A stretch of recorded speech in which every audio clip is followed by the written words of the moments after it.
Assalamualaikum warahmatullahi wabarakatuh, Sobat RH sekalian. Jumpa lagi kita di channel yang keren ini. Keren jadi. Jadi kalau yang belum biasa dia kaget ya, tiba-tiba digebrak gitu ya. Tapi kalau yang sudah pernah tahu RH channel, biasa kita gebrak Bang ya. Kita kedatangan seorang pengacara yang saat ini barangkali paling hot di Indonesia ya kan. Walaupun namanya Kamar, tapi Kamar yang ini adalah Kamarudin, bukan orang Kamar ya. Kamarudin Simanjuntak. Selamat malam Bang. Selamat malam juga. Oke. Abang saya tahu abang capek ya. Capek luar pasti biasa. Pasti kemana-mana ya. Karena kerja siang malam. Kerja siang malam. Tapi di RH Channel ini jangan khawatir, walaupun kita live, abang bisa memberikan pernyataan apa saja, membuka data apa saja. Siap. Santai saja ya, dan Sobat RH juga akan paham ya kalau kerja seperti ini perlu kehati-hatian dan perlu bukti juga selain statement kan. Betul. Bang Kamar ya, panggilnya apa biasa? Bang Kamarudin. Bang Kamarudin, tapi kan apa panjang banget Bang Kamarudin gitu. Bang Udin kan gak enak, Bang Kamar gak enak. Oke, Bang Kamarudin ya. Bang Kamarudin ya. Ada berita yang baru saya bacakan dan menurut saya ini paling baru dan menggemparkan. Siap. Pernyataan dari pengacara yang bernama Kamarudin Simanjuntak ya, yang mengatakan bahwa hasil otopsi kedua itu otak Brigadir J sudah tidak di tempatnya lagi. Tidak di kepala lagi. Sudah tidak di kepala dan ditemukan di badan, dan yang paling tragisnya adalah diperkirakan dia ditembak dari belakang dan tembus ke hidung. Ke hidung, betul. Makanya hidungnya dijahit. Betul. Silakan berikan penjelasan termasuk Bang, apa yang ingin Abang jelaskan perkembangan terakhir setelah otopsi. Saya akan mendengarkan, paling saya nyela-nyela sedikit. Jadi perkembangan terakhir Prof ketika Tapi jawab dulu yang ini. Apa itu? Yang tadi kepala tadi. Benar. Jadi berdasarkan hasil otopsi yang kedua setelah jenazahnya digali, kita menempatkan 2 orang tenaga kesehatan, 1 dokter, 1 magister kesehatan untuk mewakili keluarga dan atau penasihat hukum, karena terus terjadi negosiasi-negosiasi yang awalnya penasihat hukum boleh menyaksikan penggalian dan otopsi, keluarga juga boleh menyaksikan, dan bahkan buat keluarga disediakan CCTV, terus bergeser pada akhirnya tidak boleh baik keluarga maupun penasihat hukum dengan alasan pelanggaran kode etik kedokteran. Jadi hanya yang berprofesi dokter maupun berprofesi di bidang tenaga medis yang boleh melihat. Maka di jam-jam terakhir diberikan kita tantangan, apabila ada keluarga atau orang yang bisa dipercaya atau pengamat, boleh, yang penting profesinya dokter atau di bidang kesehatan. Maka dalam waktu 1 jam di malam hari menjelang penggalian itu, saya dapatkan 2. Satu itu Herlina Lubis, dia magister kesehatan. Satu lagi Martina Aritonang atau Raja Guguk gitu. Nah, mereka kita kasih surat tugas, dan mereka lah berdua yang mewakili kita masuk ke ruang OK atau ruang operasi. Surat tugasnya dari lawyer ya? Dari lawyer, karena kepentingannya untuk kita. Tetapi bekerjanya bersama dengan dokter-dokter forensik baik dari RSCM maupun dari RSPAD, dari Universitas Andalas, dari Universitas Bali maupun dari tempat lainnya. Nah, sehingga apa jadi yang mereka involved ya, tidak hanya sekedar observer. Jadi apa yang mereka catat itu sudah hasil kerjasama dengan dokter-dokter forensik itu. Misalnya dibuka kepala gitu ya, kepalanya pertama tidak ditemukan otaknya. Yang ditemukan adalah ada semacam retak 6 di dalam kepala itu. Kemudian diraba-raba kepalanya itu, ternyata di bagian belakang ada benjolan sedikit bekas lem. Nah, lemnya dibuka, ternyata ada lubang. Nah, lubangnya disonde itu maksudnya ditusuk pakai seperti sumpit itu ya, ada alatnya, disonde ke arah mata mentok, tapi disonde ke arah hidung ternyata tembus, yaitu adanya jahitan yang sebelumnya dipoto ketika berulang kali saya berikan kepada media, itu bekas lubang peluru yang ditembak dari belakang kepala. Dengan posisi agak tegak lurus gitu ya. Nah, inilah salah satu bukti yang membantah perkataan dari di sini tembaknya. Ditembak dari kepala, belakang kepala, tembus ke hidung. Nah, ditembak dari belakang tembus ke hidung, inilah salah satu bukti yang membantah penjelasan Karopenmas bahwa tembak menembak dari atas ke bawah. Nah, kalau tembak menembak itu kan saling berhadapan. Bang, kesimpulan bahwa itu ditembak dari belakang itu dokter yang menyatakan. Oh, dokter yang menyatakan. Jadi dokter forensik bersama-sama dengan dokter yang mewakili kita. Iya. Jadi mereka menyatakan ini ditembak dari belakang, maka dicatat oleh dokter kita itu ditembak dari belakang. Ini catatan mereka. Oke. Catatan mereka di dalam ruang OK atau ruang operasi itu. Nah, kemudian setelah catatan-catatan ini selesai, malamnya itu langsung segera saya perintahkan buatkan dalam berita acara dan tuangkan dalam akte notaris. Jadi sudah dalam akte notaris ini. Untuk Ini sebagai kopinya. alat bukti. Jadi sudah notaril. Iya, akte notaril. Sekiranya ada apa-apa dengan saksi atau dokter-dokter ini yang dari pihak kita, ini sudah akte notaris. Oke. Per hasil kerja mereka itu. Oke. Karena ini kan harus kita antisipasi sangat Iya. luar biasa kan gitu. Nah, kemudian itulah tembakan pertama. Tapi ini sebuah pengakuan dari dokter yang mewakili keluarga atau penasihat hukum. Keluarga atau penasihat hukum. Iya. Tapi konfirmasi dengan dokter yang bersama-sama mereka di dalam. Oke. Jadi mereka bukan kesimpulan sendiri ya? Mereka bersama-sama dengan dokter yang di dalam itu. Oke. Jadi apa yang mereka sepakati di dalam situ itu dicatat. Oke. Termasuk ukurannya, termasuk kedalaman lubangnya, semua itu mereka catat dan mereka ukur. Dan dicatat oleh dokter yang mewakili kita maupun tenaga medis yang magister kesehatan itu. Iya. Jadi bukan karang-karangan daripada wakil kita itu, tapi kesepakatan mereka di ruang operasi kan begitu. Nah, setelah dibongkar lemnya itu, lem yang dari belakang itu ternyata ada lubangnya itu disonde itu ditusuk itu tembus ke hidung. Jadi artinya tembakan itu tegak lurus dari belakang ke hidung. Ke hidung. Makanya hidungnya itu waktu itu ada jahitan 2 yang selama ini saya persoalkan kan gitu. Jadi pelurunya keluar dari hidung, tembus. Dari hidung. Tembus. Menurut dokter itu ya. Oh ya, menurut dokter itu menurut saya gitu. Tembus keluar dari hidung. Nah, ini yang membantah bahwa dibilang tembak menembak dari atas. Iya. Kalau dari atas harusnya masuk dari hidung tembus ke belakang kan gitu. Iya. Dan harusnya tidak datar. Iya. Harusnya kan miring kalau dari atas kan begini. Karena kalau menurut cerita kan Baradae-nya di atas. Di atas. Iya. Sedangkan si almarhum di bawah. Di bawah. Iya. Maka harusnya miring. Iya. Sudutnya itu bukan sudut datar kan gitu. Bukan begini, tapi begini mestinya. Tapi harusnya begini kan begitu. Minimal dia kan 45 kalau dari atas kan gitu. Tetapi ini bukan. Nah, ini hampir datar saja dan arahnya dari belakang. Nah, gitu. Kemudian otak sudah tidak di dalam, tetapi diperiksa ada 6 retakan akibat daripada dugaan peluru yang dari belakang itu. Iya. Di dalam. Nah, kemudian masuklah kepada arah bawah. Dari bawah tulang rahang ini, ada tembakan lurus ke sini, ke bibir. Makanya ada sobekan di bibir. Oke. Nah, jadi tembakannya dari arah leher. Ini pelurunya itu kaliber berapa ya? Kecil ya? Berarti? Saya tidak tahu, tapi di ukuran-ukuran apanya itu, ukuran sobekan daripada peluru itu ada. Oke. Baik ukuran sobekan daripada leher sini maupun sobekan di dalam bibir sini ada. Dan yang berakibat giginya berantakan. Iya.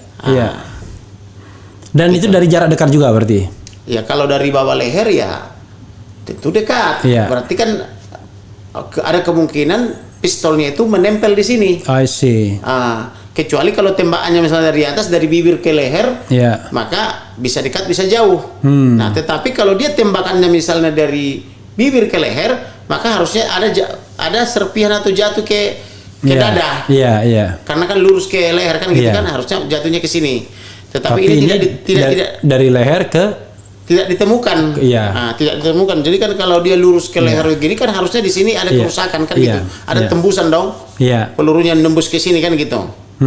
Nah, jadi menurut dokter itu tuh dari leher ke sini, tapi itu baru kesimpulan mereka sementara. Jadi sudah 2 peluru ya? Iya, 2 peluru. Nah, kemudian ada lagi tembakan ketiga.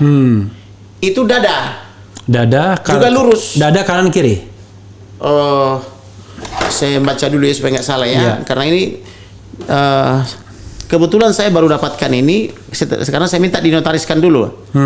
Setelah dinotariskan, saya dapat di dada itu pada dada kanan 2 cm di bawah puncak bahu luka jahit campur lem, ada 3 jahitan simpul benang berwarna hitam, bentuk tidak beraturan dan tidak rata, ukuran 1 cm kali 0,5 cm.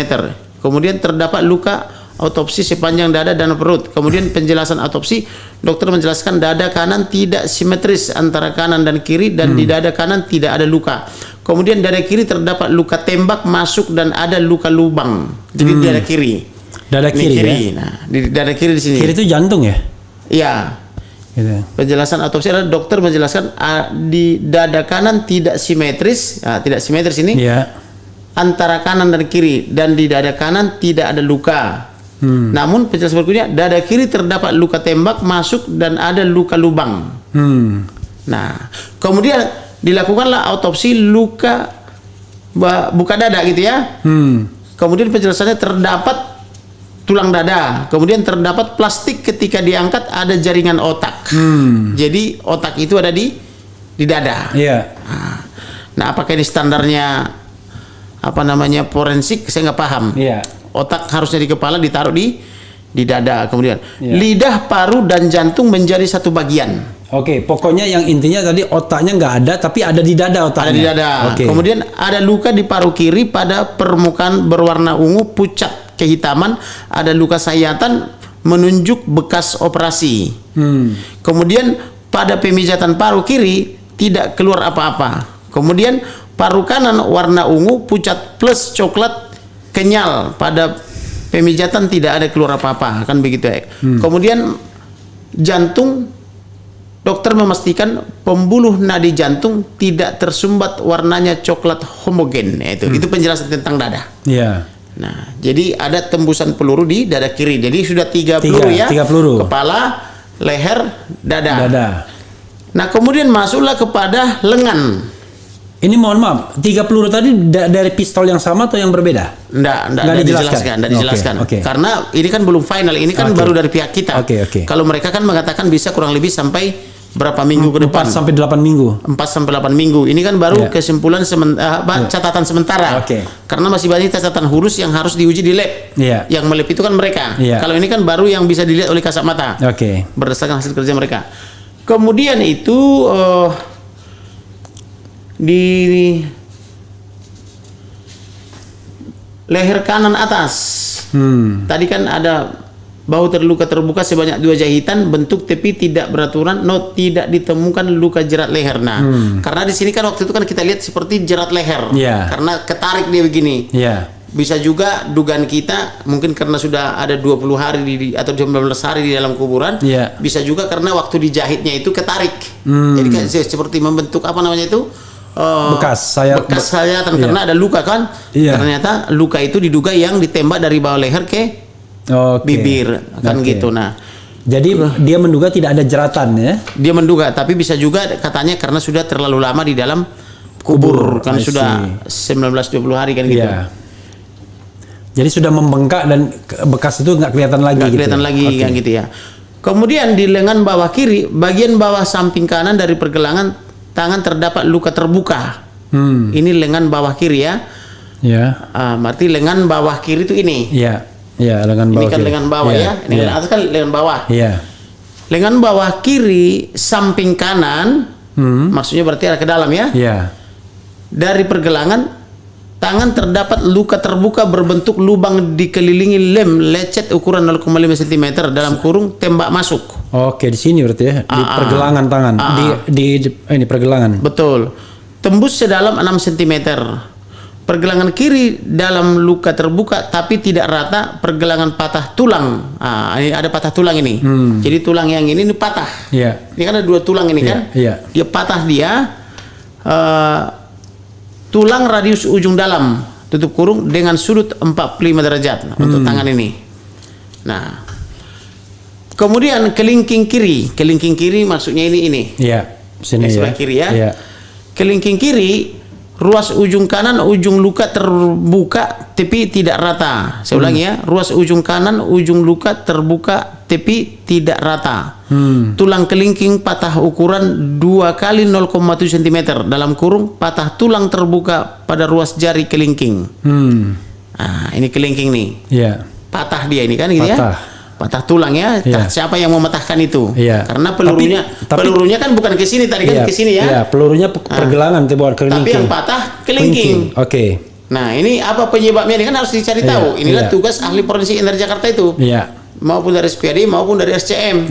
Nah, siapa yang mematahkan jari kelingking ini kan gitu, karena ini kan tidak kena tembak. Yang kena tembak kan lengan bawah kiri kan Iya. begitu. Nah, kemudian jari manis terdapat luka terbuka antara sisi bawah dan atas. Jari manis kiri. Jari manis kiri ini. Iya, ada ini luka- yang iya. saya tunjukkan dulu Iya, foto-fotonya somplak iya, itu kan, iya. yang seperti kuku tercabut itu kan Iya. gitu. Nah, kemudian pergelangan tangan kiri sejajar dengan ibu jari terdapat luka memar. Pergelangan tangan kiri ini Iya. kan pergelangan ya. Iya.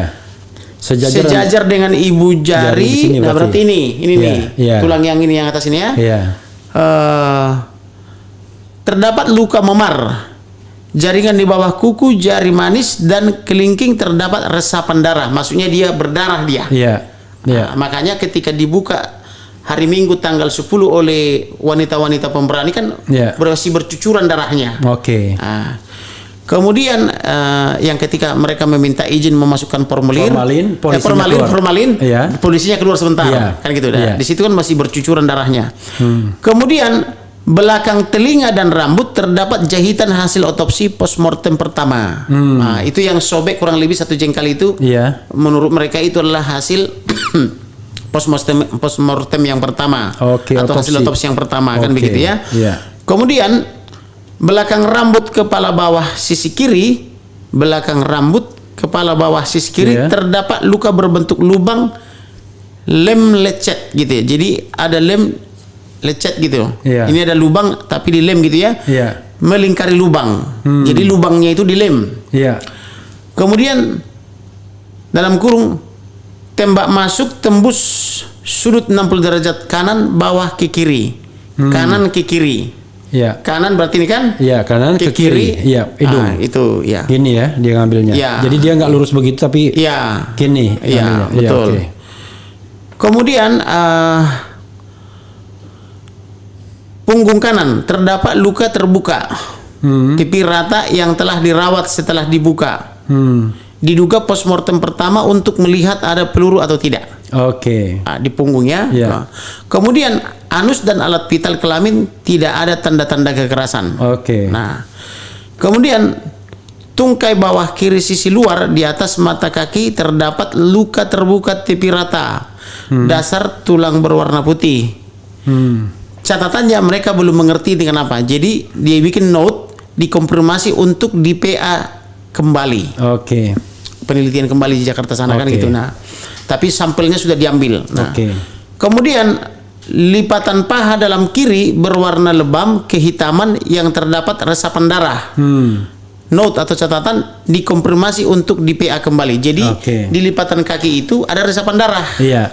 Seperti juga di jari kelingking. Iya. Nah, pertanyaannya siapa yang membuat ini ada resapan darah? Iya. Karena kan jauh dari peluru nih, karena ini Iya. kan di kaki kiri Iya, nih kan. iya. Apakah karena benturan, apakah karena benda tajam kan kita Iya. belum tahu karena ini masih diteliti lagi. Nah, kemudian tungkai bawah kiri tadi sudah ya. Tungkai bawah kiri sisi luar di atas mata kaki terdapat luka terbuka tepi rata, dasar tulang berwarna putih. Tadi sudah itu ya. Iya. Kemudian masuk lagi sampel perut kanan atas untuk di-PA kembali. Jadi ada sampel dari perut kanan diambil untuk diteliti. Iya.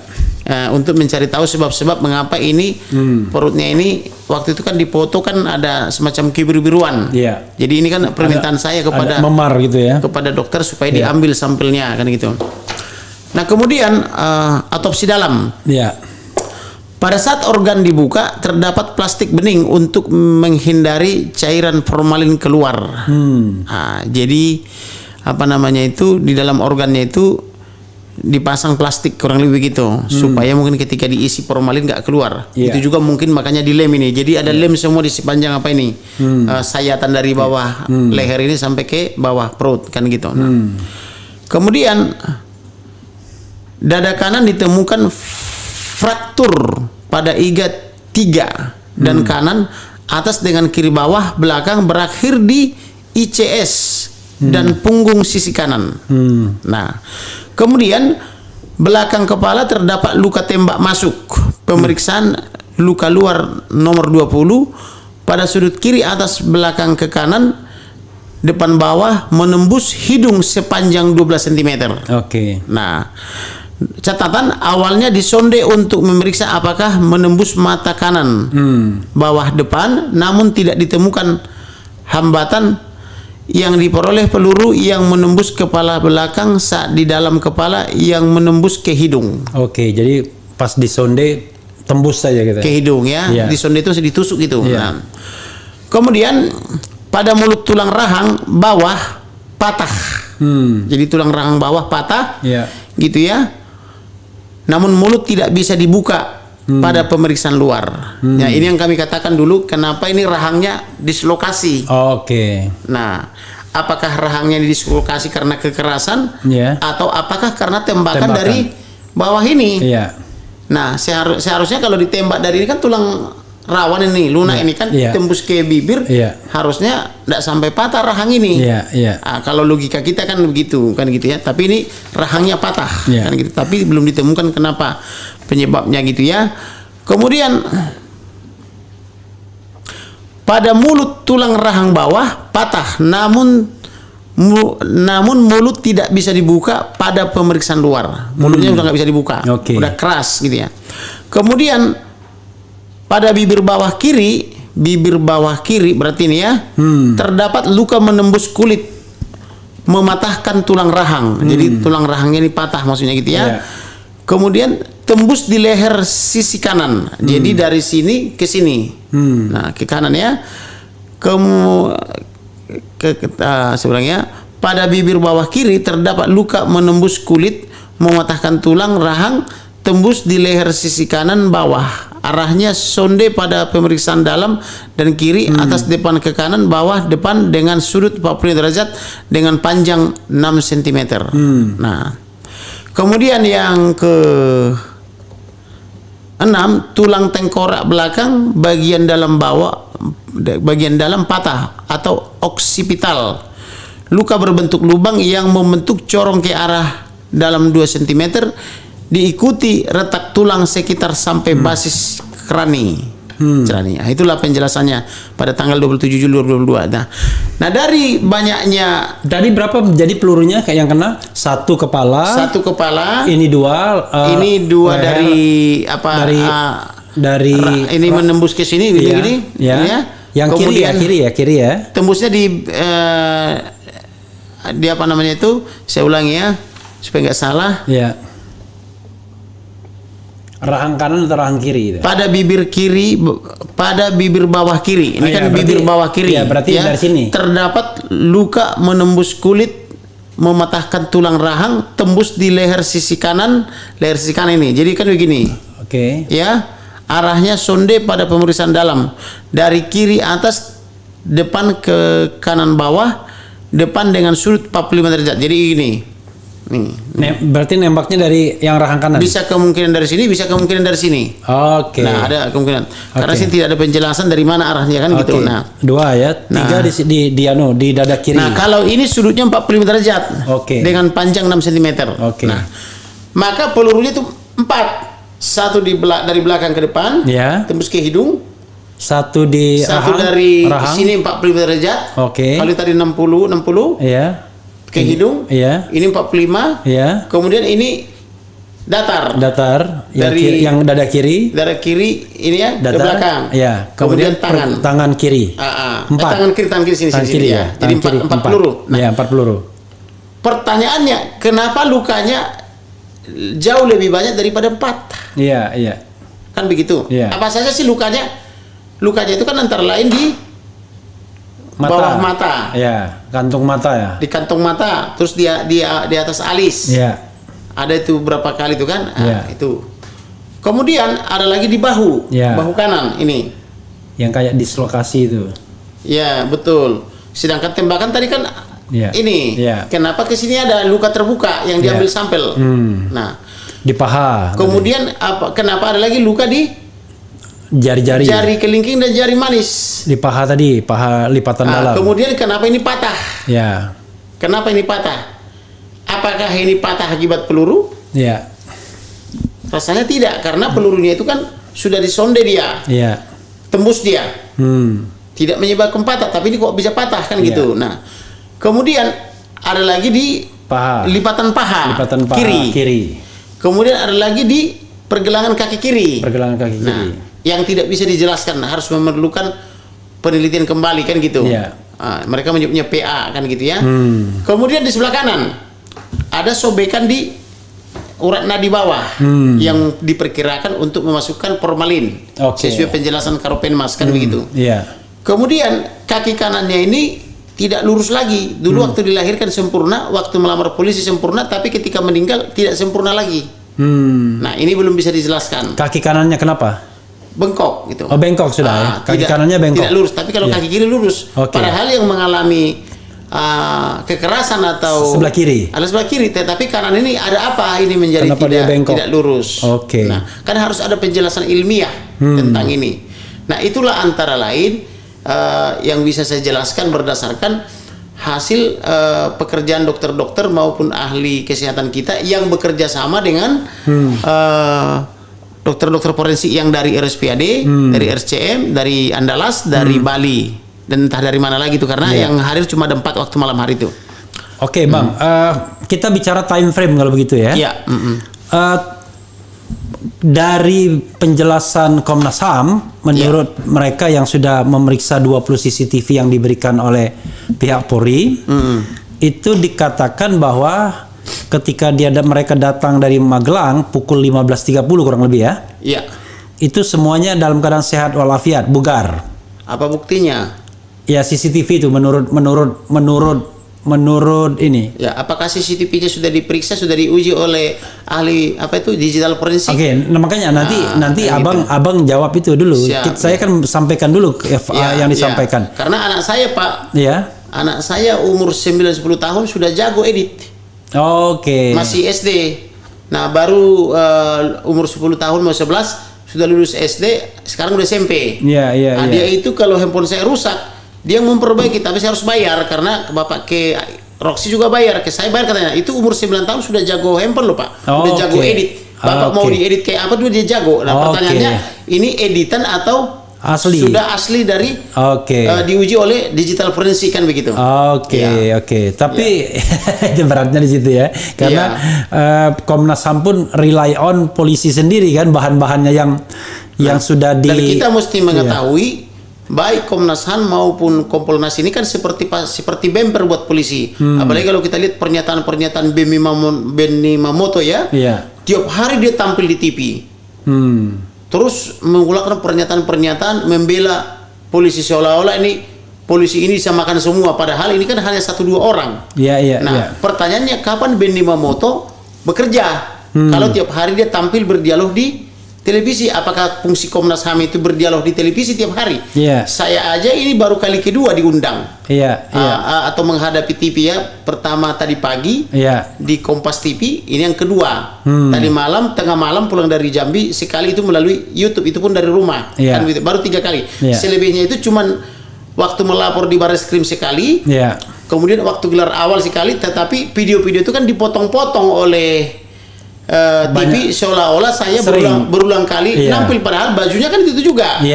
Satu baju warna hitam yang Bapak munculkan tadi, satu baju warna merah. Kan itu terus bajunya. Jadi salah perkataan Denny Siregar yang mengatakan saya nyaman di depan kamera atau cari panggung. Saya tidak pernah cari panggung.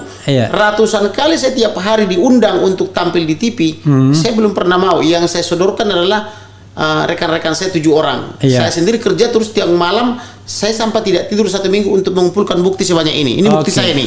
Jadi saya tidak berspekulasi, tapi semua ini bukti otentik. Bapak boleh lihat ini. Itu bukti otentik semua sebanyak itu. Itulah saya kerjakan dalam 2 minggu ini. Saya mendapatkan membrainstorming 11 saksi bagaimana supaya mereka yang tadinya takut mengatakan yang benar, saya brainstorming dia untuk berkata jujur tentang apa yang dilihat, didengar dan dialami. Itu kan bukan pekerjaan mudah. Memotivasi orang-orang yang takut kan begitu. Saya harus masuk ke pelosok-pelosok Jambi yang jalannya atau infrastrukturnya masih sangat jelek, cuma bisa 5-10 km per jam. Saya goyang-goyang begini di jalan sampai kadang jam 4 pagi gitu loh kan. Orang kan nggak tahu. Tapi ada yang berani-berani mengatakan saya cari panggung. Inilah panggung ketiga, panggung kedua yang saya hadiri. Itu pun panggung pertama di rumah saya tadi malam, panggung kedua tadi pagi di kantor saya. Ini panggung ketiga atau panggung pertama di kantornya. Ini bukan Prof, panggung lah gitu. ya, ini tempat klarifikasi. Panggung itu di TV, Siap, ya kan? siap. Kalau sibuk di panggung, inilah panggung pertama saya. Iya, jadi kalau panggung itu TV, kalau Iya. ini sih bukan panggung. Kalaupun disebut panggung, inilah panggung pertama Iya, saya. oke. Jadi salah Dennis Siregar mengatakan saya cari panggung dan nyaman di depan kamera. Inilah pertama kali. Ya, karena kalau misalnya abang YouTube, abang agak panggung, abang bisa bikin sendiri. Selebihnya itu, Prof, Ya, saya doorstop. oke. Kalau doorstop itu kan kalau sudah ratusan sampai ribuan orang misalnya mengepung saya di pintu baris krim itu, apa saya bisa menghindar lagi? Iya. Saya kan harus memberikan perhatian. Dan mereka itu kan di undang-undang loh, Undang-Undang 40 tahun Iya, 1999, tentang mereka pers. berhak mendapatkan informasi. Iya, the right to information, bahkan Betul. hak asasi itu. Hak asasi juga, dan mereka Iya. itu profesinya memang untuk memburu informasi untuk Iya. diberitakan ke masyarakat. Iya. Terkait juga dengan Undang-Undang Transparansi Informasi Publik. Iya. Dan ini sejalan juga dengan amanat daripada Presiden RI, buka seterang-terangnya, jangan ada ditutupi. Ditutupi. Berarti saya melaksanakan isi amanat Presiden RI, kan begitu. Bukan amanat konstitusi, Amanat konstitusi, undang-undang, undang-undang, dan presiden. dan presiden itu urutannya begitu ya, karena Iya. Prof kan ahlinya di situ kan, jadi urutannya begitu, konstitusi, Oke. undang-undang, dan amanat presiden, kan Iya. gitu. Siap. Oke, jadi saya nggak bisa bicara time frame ya, karena di berita itu kan Komnas HAM dengan yakinnya mengatakan bahwa 15.30 katanya datang dari Magelang, nggak ada edit, ini nggak ada editnya katanya. 15.30, bahkan dikatakan pada 15.43, bukan 15.43, 16.43, 17 menit sebelum jam 5 sore, itu masih berhubungan dengan Vera Simanjuntak. Salah. Itu ada sekitar berapa puluh kali miss call. Ini ya dicatat ya. Iya. Ada berapa puluh kali miss call, saya total 23. Iya, Miss call ini datang ke handphonenya Vera atau kekasihnya. iya. Tetapi miss call ini tidak beraturan. Contoh misalnya 16, Iya. 16.10, 16.20. Iya. Sudah 16.20 balik lagi 16.05 misalnya gitu. Oke. Jadi miss call-nya itu tidak beratur, tapi sekali masuk berat gitu loh. Jadi tidak beraturan masuknya. Nah, Oke. pertanyaannya ada apa? I see. Berarti diduga handphone ini sudah kuasai pihak ketiga sampai dengan detik ini, karena sampai sekarang nggak ketemu handphone itu. Yaitu 3 handphone dengan 4 nomor. Nah, Oke. pertanyaannya siapa yang menguasai handphone ini, karena handphone ini diduga tergeletak di rumah dinas itu. Iya. Apakah di rumah dinas itu orang sembrono masuk sehingga diambil handphone itu? Siapa yang menguasai? Oke, jadi menurut Demikian juga bajunya sampai sekarang tidak tahu kita sama siapa. Baju yang dipakai pada saat pembantaian itu. yang katanya baju putih itu kan? Oh, nggak ngerti lagi tentang baju apa. Yang saya duga kalau orang pulang kerja dari kedinasan ya tentu dia pakai PDH. Iya. Karena dia kan ajudan mengawal tuh, berarti dia pakai baju PDH. Di mana bajunya? Karena kalau ada bajunya pasti kelihatan dia kenapa ini luka terbuka, kenapa di sini ada tertembak, kenapa di kepala ada bolongan, pastilah dia berdarah dan mengenai bajunya. Kemudian tangannya bolong, pasti juga kalau dia pakai lengan panjang bajunya bolong. Kemudian lipatan kaki sebelah kiri itu ada resapan darah, tentulah itu bajunya akan robek sehingga kakinya berdarah. Ada lagi luka di sebelah kiri bolong juga, tentulah kaos kaki dan sepatunya bolong, kan begitu. Nah, di mana sepatu, kaos kaki dan baju PDH-nya? Iya, dan kalau luka ini bukan cerita tapi faktual. Ya kan ibaratnya kan gitu. Jadi kita bukan berasumsi ini. Saya bawa bukti seperti ini. Saya mau tanya, apakah penyidik sudah punya bukti sebesar ini? Karena saya kerja keras siang malam. Kalau ibaratnya kalau orang lain kerja separuh hati, saya sepenuh hati, kan begitu. Makanya saya dapat bukti sebanyak ini. Gitu loh. Saya kerja siang malam loh, per 1 minggu saya nggak tidur. Oke. Gitu. Jadi kalau misalnya saya balikkan kepada time frame, dengarkan dulu time frame yang saya baca di media. Siap, ya. Katanya itu ada komunikasi pada pukul 10, jangan diganggu. 10.58. Ya, 10.58 jangan diganggu karena mau mengawal dari Magelang, kan begitu. 10.58 itu itulah terakhir percakapan dia dengan WhatsApp grup keluarga. Karena ayah ibunya, kakak adiknya ini sedang liburan ke Balige, pinggir Danau Toba, Prof. Nah, kemudian mereka dari situ akan mengarah lagi nanti ke Tapsel Selatan, yaitu kampungnya bapaknya Huta Barat. Untuk ziarah ya. Ziarah juga. Kalau Balige itu kampungnya ibunya. Oke. Nah, maka si anak ini juga diajak, maksudnya korban ini.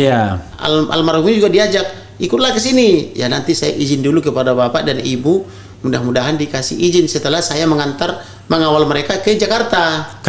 Karena memang rasanya kalau misalnya 10.58 dia masih mengatakan di Magelang, ya berarti tambahin 7 karena pergerakan itu makan waktu 7 jam. Iya, makanya 15.30 mengherankan rasanya. Iya. Dan yang lucunya jam 17 sudah ditemukan mayat oleh Kapolres Jakarta Selatan. Nah pertanyaannya, kapan pelecehannya, kapan tembak-tembakannya? Iya. Kalau jam 17 sudah jadi jenazah. Enggak, yang paling mengherankan juga saya baca pukul 15.30 sampai di kediaman. Menurut kediamannya itu kan ada beberapa, ada kediaman rumah dinas, ada kediaman rumah pribadi. Iya, jadi tapi nggak jauh rumah jaraknya dinas. Berapa ratus meter? Cuma 500 atau 700 meter kan? Karena standar mereka katanya rumah kedinasan itu untuk sterilisasi ke luar kota. Iya. Rumah pribadi setelah steril. Iya. Nah, jadi itu SOP-nya katanya kalau dari luar kota itu harus ke rumah dinas dulu. Nah, pergerakan itu kan memakan waktu juga. Iya. Nah, kemudian ada lagi informasi yang mengatakan tiba-tiba CCTV hilang, tiba-tiba CCTV disambar petir, tiba-tiba diketemukan lagi. Kok udah disambar petir ketemu lagi? Kok sudah hilang ketemu lagi? Nah, dari siapa ditemukan CCTV itu? Harusnya kan dia tersangka karena melucuti barang bukti. Iya. Siapa yang memerintah dia? Karena tidak mungkin CCTV itu dilucuti tanpa perintah. Karena itu komplek Polri, apalagi di pos apa namanya itu penyimpanan kan tuh di Polder itu kan di pos. Jadi saya pastikan lagi Bang ya. Iya. Ketika 10.58 itu WhatsApp terakhir itu Abang perkirakan memang berasal dari almarhum ya. WhatsApp 10.58 yang di grup keluarga. 10.58 itu pagi. Iya, 10.58 pagi. Kita anggaplah Brigadir J yang WhatsApp-WhatsAppan itu. Iya. Walaupun belum tentu juga dia. Walaupun belum tentu. Iya, saya paham. Tapi katakanlah dia. Makanya saya perlebar apa namanya itu tempus delicti, locus delictinya. Yang kalau mereka tadinya bilangnya di rumah dinas, saya undurkan ke Magelang. Iya. Karena belum tentu dia yang WhatsApp itu. Iya, oke. Nah, tapi yang paling apalagi ada kecurigaan. Iya. Pasca kejadian itu, handphone ayah ibunya diblokir. Iya. Handphone kakak adiknya diblokir, tidak bisa berhubungan, tidak bisa telepon, tidak bisa WhatsAppan. Bahkan handphone ayah ibunya dan kakak adiknya tidak bisa berhubungan kemanapun. Dan juga rasanya aneh ketika dia harus bilang pesan WhatsApp dihubungi 7 jam lagi. Iya. Karena dia mau mengawal, itu kan agak aneh. Ngapain gitu kan bisa silent dia. Siap, betul. Kan kalau misalnya menerima WhatsApp silent kan dia bisa lihat angkat apa enggak kan. Kalau misalnya mau angkat kan tinggal izin doang kan. Iya. Toh yang dia kawal bukan presiden misalnya. Ini mohon maaf. Itu kan biasanya kan kalau ajudan dan keluarga ya santai-santai aja lah kita kan. Betul. Dan bukan acara kenegaraan maksud saya. Dan satu lagi Prof harus ingat ini anak sebetulnya penugasannya bukan ajudan. Iya. Ini adalah pidana umum subdit 3. Penugasannya ke situ. Iya. Tapi karena dulu Bapak Irjen Verdi Sambo dulu dir Tipidum, maka diboyong ini dari situ. Subdit 3 pidana umum ke ajudan. Ya, artinya orang kepercayaan. Artinya ini orang yang teruji dan sangat baik. Makanya dibawa ke ajudan. Maksud saya kalau cuma sekedar nerima telepon aja masa harus kasih jangan hubungin saya selama 7 jam ya kan? Gitu. Aneh kan rasanya kan? Gitu. Iya kan? Gitu. Karena kecuali dia nyetir. Ya, nyetir atau katakanlah acara kenegaraan yang nggak bisa ngapa-ngapain kan? Nah, kalau cuma mengawal keluarga dong. Nyetirnya itu tidak non-stop, pasti berhenti di rest area. Iya, masa di rest area nggak bisa? Nggak bisa kan gitu. Nggak bisa ngubungin. Betul. Iya kan? Oke, tapi namun yang menjadi poin bagi kita tanggal 7 Juli 2022 atau sehari sebelum dibantai, dia sudah curhat kepada kekasihnya bahwa dia akan dibantai dan menangis dia. Nangisnya sebelumnya lagi. Sebelumnya. Dia akan dibantai dan pamitan. Di situ ditanya siapa yang akan membantai atau membunuh. Nah, disebutnya skuad lama. Nah, sebetulnya yang bertanya itu kekasihnya, skuad lama atau skuad baru. Artinya di antara mereka ini sudah ada pengertian tentang siapa skuad lama, siapa skuad baru. Makanya kekasihnya bisa bertanya, yang mengancam membunuh siapa bang? Skuad lama atau skuad baru? Skuad lama. Nah, saya tanya, berarti kau sudah mengerti tentang skuad? Iya. Kepada kekasihnya, sudah bapak. Dia kan manggil saya bapak. Iya. Karena dari segi adat ya, saya manggil dia Namboru, dia manggil saya bapak kan gitu. Nah, memangnya selama ini ada masalah? Oh ya, informasinya skuad lama ini selalu iri hati kepada almarhum karena almarhum ini cekatan dan disayang oleh bapak maupun ibu. Nah, mana ukurannya orang ini disayang bapak oleh ibu? Pada tanggal 1 Juli 2022, Ibu Putri memanggil adiknya almarhum yang juga polisi dinas di Yanma Polri. Dipanggil, dia dihadiahi. Hadiah yang diberikan pertama uang 5 juta kepada adiknya yang polisi. Reza namanya. Reza, ya. Kemudian dikasih lagi dompet merek Pedro, udah saya potret itu. Ada tas dan sebagainya. Bahkan dijanjikan dia akan diurus mutasinya atau kepindahannya dari Yanma Polri ke Jambi. Polda Jambi. Nah, artinya apa? Bahwa tidak mungkin Ibu Putri selaku istri ex-Kadipropam itu memanggil adiknya, diberi hadiah dan segala macamnya itu kalau tidak dekat hubungannya. Artinya kalau tidak baik perilaku daripada almarhum, karena almarhum berprestasi dan baik dan dapat dipercaya sehingga adiknya pun kebagian berkat. Kan begitu logika berpikirnya kan itu. Tapi begini, saya tetap menarik untuk kalau seandainya ini ada skenario yang diciptakan ya, tapi kita kan tetap praduga tak bersalah. Jadi yang tadi pukul 10.58 kita tarik garis. Itu di tanggal 8 ya? Iya, di tanggal 8. 10.58 itu katakanlah jam 11 ya, cuma 2 menit lagi kan? Katakanlah jam 11. Jam 11 nyampe ke Jakarta, kata berita yang dirilis Komnas HAM 15.30. 15.30. Enggak, harusnya 7 jam. Iya, makanya 15.30 itu berarti kan 12, 1, 2, 3 cuma 4,5 jam. Apa mungkin Magelang Jakarta 4,5 jam? Saya itu jago mobil. Iya. Kalau bawa mobil saya pasti juara 1. Iya. Karena saya kalau bawa mobil bisa 200 km per jam. Misalnya saya pernah bikin Lampung Palembang itu 2 jam. Iya. Nah, saya tidak yakin kalau dari Magelang ke Jakarta. Iya, karena Magelangnya tuh tidak langsung jalan tol soalnya. Betul, kecuali langsung jalan tol. Dari Solo misalnya langsung bus. Karena mereka kan dari tanah Tarumanegara ya, yang sekolah jadi yang kalau LB Murdani jadi dulu. dia Magelang, dia bisa masuk di tol mana? Bisa di Solo, bisa di tol daerah Alas Roban, sampai lupa saya itu.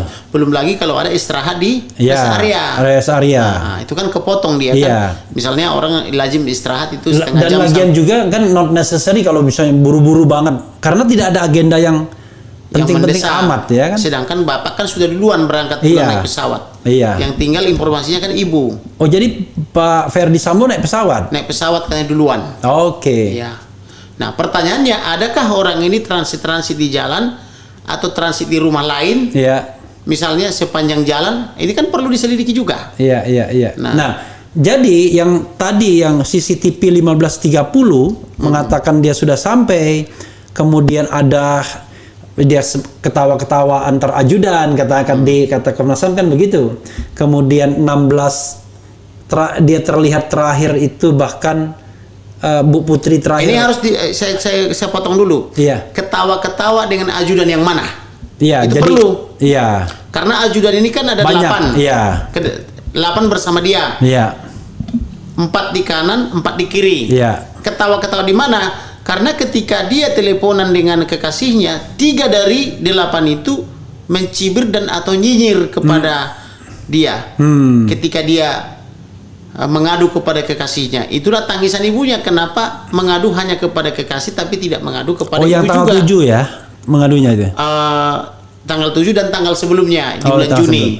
Yang nangis-nangis itu dia, yang ada buktinya di sini juga nangis-nangis itu Juni. Yang dia mengadu kepada kekasihnya 21 Juni itu. 21 Juni dan 29. Nah, yang dia nangis-nangis itu dikira dia sedang sakit oleh kekasihnya. Yang sakitnya kau bang, kok gini katanya. Karena dia ada kata-kata permintaan perpisahan, ada kata-kata permintaan maaf, kali saja tidak sempat lagi minta maaf. Jadi begini, menurut Abang, kemungkinan besar apa yang disampaikan Komnas HAM dengan time frame 15.30, masih Ibu Putri masih terlihat pada pukul sekian, dia terakhir belum terlihat. Tentu itu CCTV pada hari itu. Bisa saja CCTV lain yang di hari lain kan gitu diolah kan bisa dong. Makanya ini itu yang ingin saya katakan. Ahli digital forensik untuk menguji ini apa ori apa tidak, apa editan. Iya. Kan begitu. Kalau kita misalnya menonton film James Bond misalnya Iya. gitu ya, karena saya suka nonton film kriminal, Iya. itu kan bisa diatur dia lagi masuk ke satu gedung, Iya. CCTV-nya diputar ulang yang lama kan gitu, Iya, iya, seolah-olah masih on kan gitu. Iya. Itu kan bisa. Ini kan kita harus menggunakan nalar juga, bukan tidak mungkin Iya, juga ya, itu film terjadi film kan gitu. film Speedy misalnya. Iya betul. Orang memantau dari CCTV, tiba-tiba dia gambar yang sama Diputar ulang. diputar ulang terus. Jadi dia nggak sadar. Padahal di dalam sudah beraksi kan gitu. Iya, gitu. Jadi makanya saya bilang harus diuji nih. Iya, iya. Nah, gitu loh. Jadi jangan diterima begitu saja. Maksudnya, Apalagi, barangkali- apakah Komnas HAM punya kemampuan menguji ini? Ya, karena kalau cuma diperlihatkan saja, Belum tentu. Iya. Makanya saya bilang tadi anak saya kelas 9 SD sudah jago edit. Foto saya aja bisa diedit macam-macam. Nah, kita kaitkan lagi dengan gambaran umum. Artis itu kan sering juga kena fitnah. Iya, Dia iya. artis yang cantik misalnya, atau diedit mukanya, ditempelkan ke, Iya. mohon maaf, kepada video yang tidak benar gitu kan. Iya, iya. Jadi akhirnya kena fitnah kan gitu. Itu Iya. juga kan harus Iya. diuji. Benar enggak itu? Kan I gitu. see, I see. Iya. Jadi saya tidak bisa tanya lagi mengenai time frame itu kan. Siap. Karena time frame itu udah nggak masuk akal ya. Siap.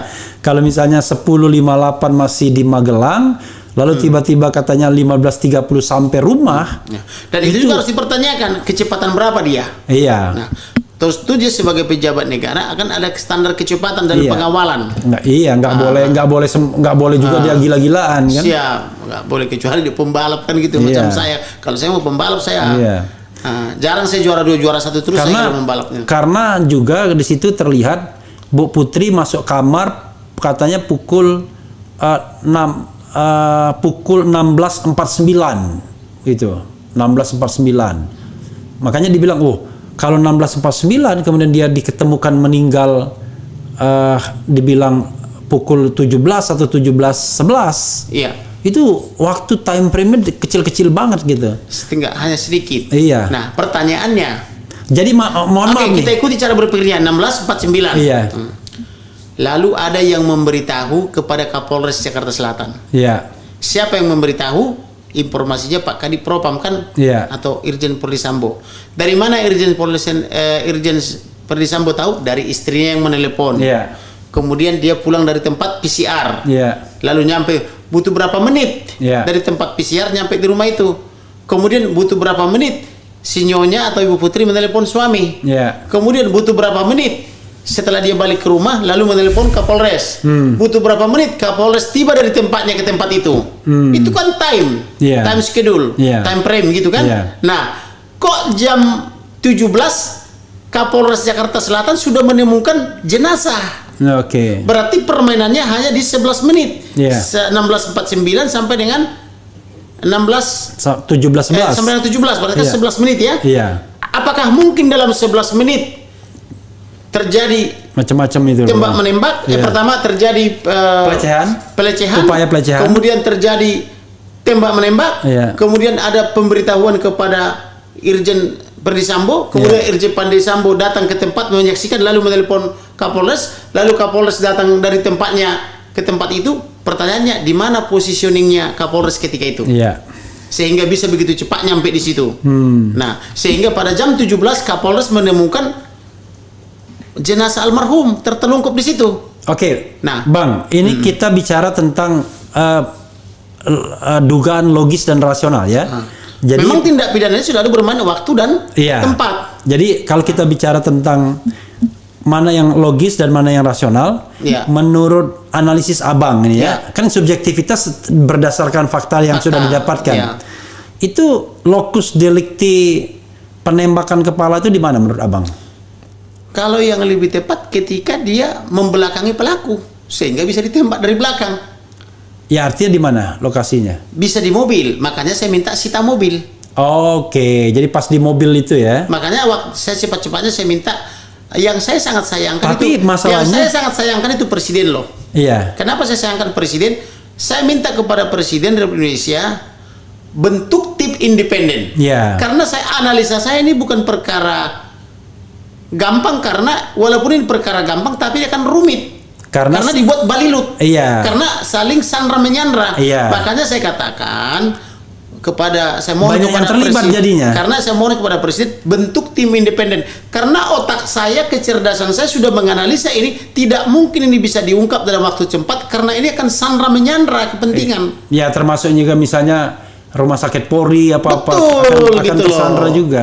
Ini pasti sandra benar. Makanya saya bilang Bapak Presiden mohon bentuk tim independen melibatkan Angkatan Darat, Laut dan Udara dan praktisi maupun akademisi lainnya supaya terbuka dan terang, bebas intervensi. Kalau jujur nih Pak Profesor, andaikan didatangkan satu tim dari Polsek Siborong-Borong kampung saya, setengah hari selesai itu. Tanpa intervensi. Tanpa intervensi. Tetapi karena ini syarat intervensi, ada yang berusaha terus menutupi, saya berusaha terus membuka.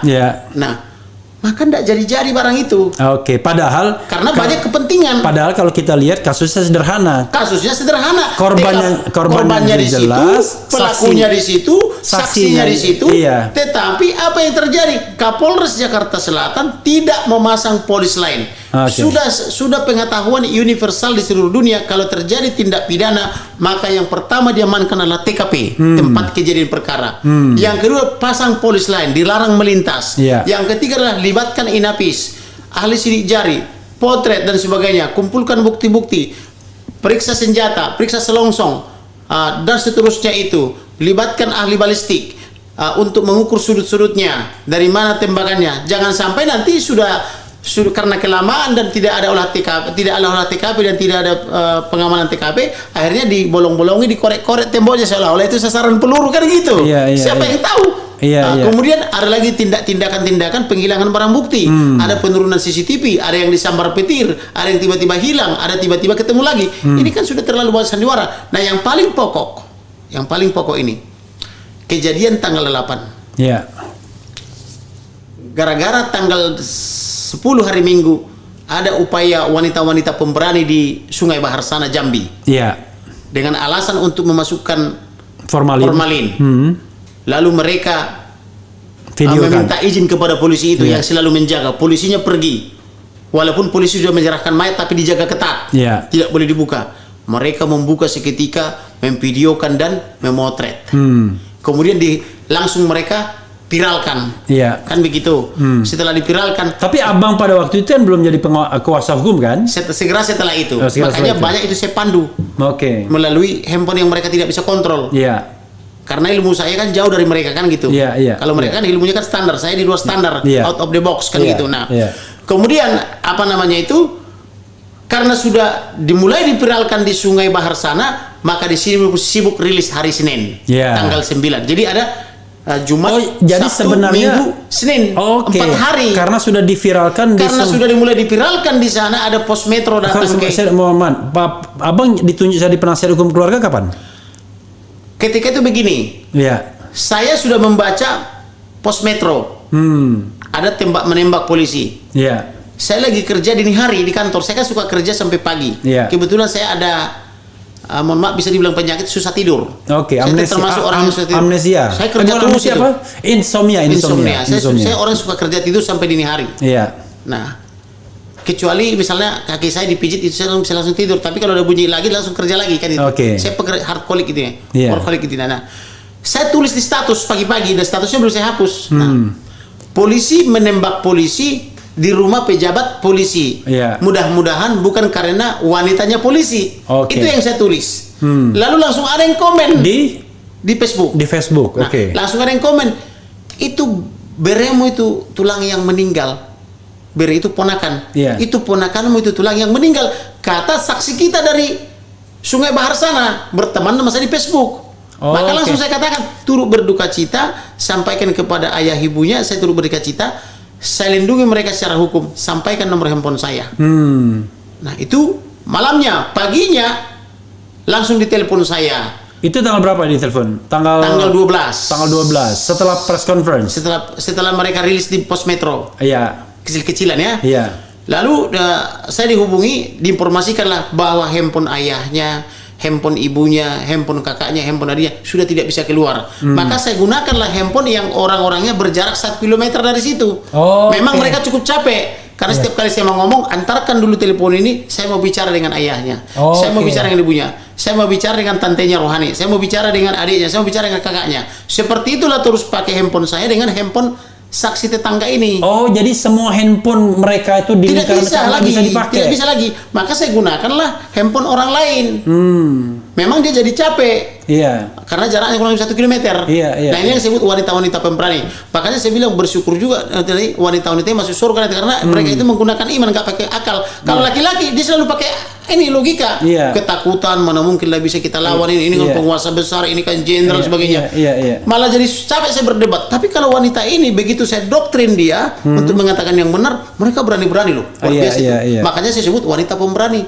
Termasuk yang kerja untuk mengawal otopsi itu 2 wanita. Itu Herlina Lubis, dia orang yang berkerudung itu. Satu lagi itu Martina, dokter.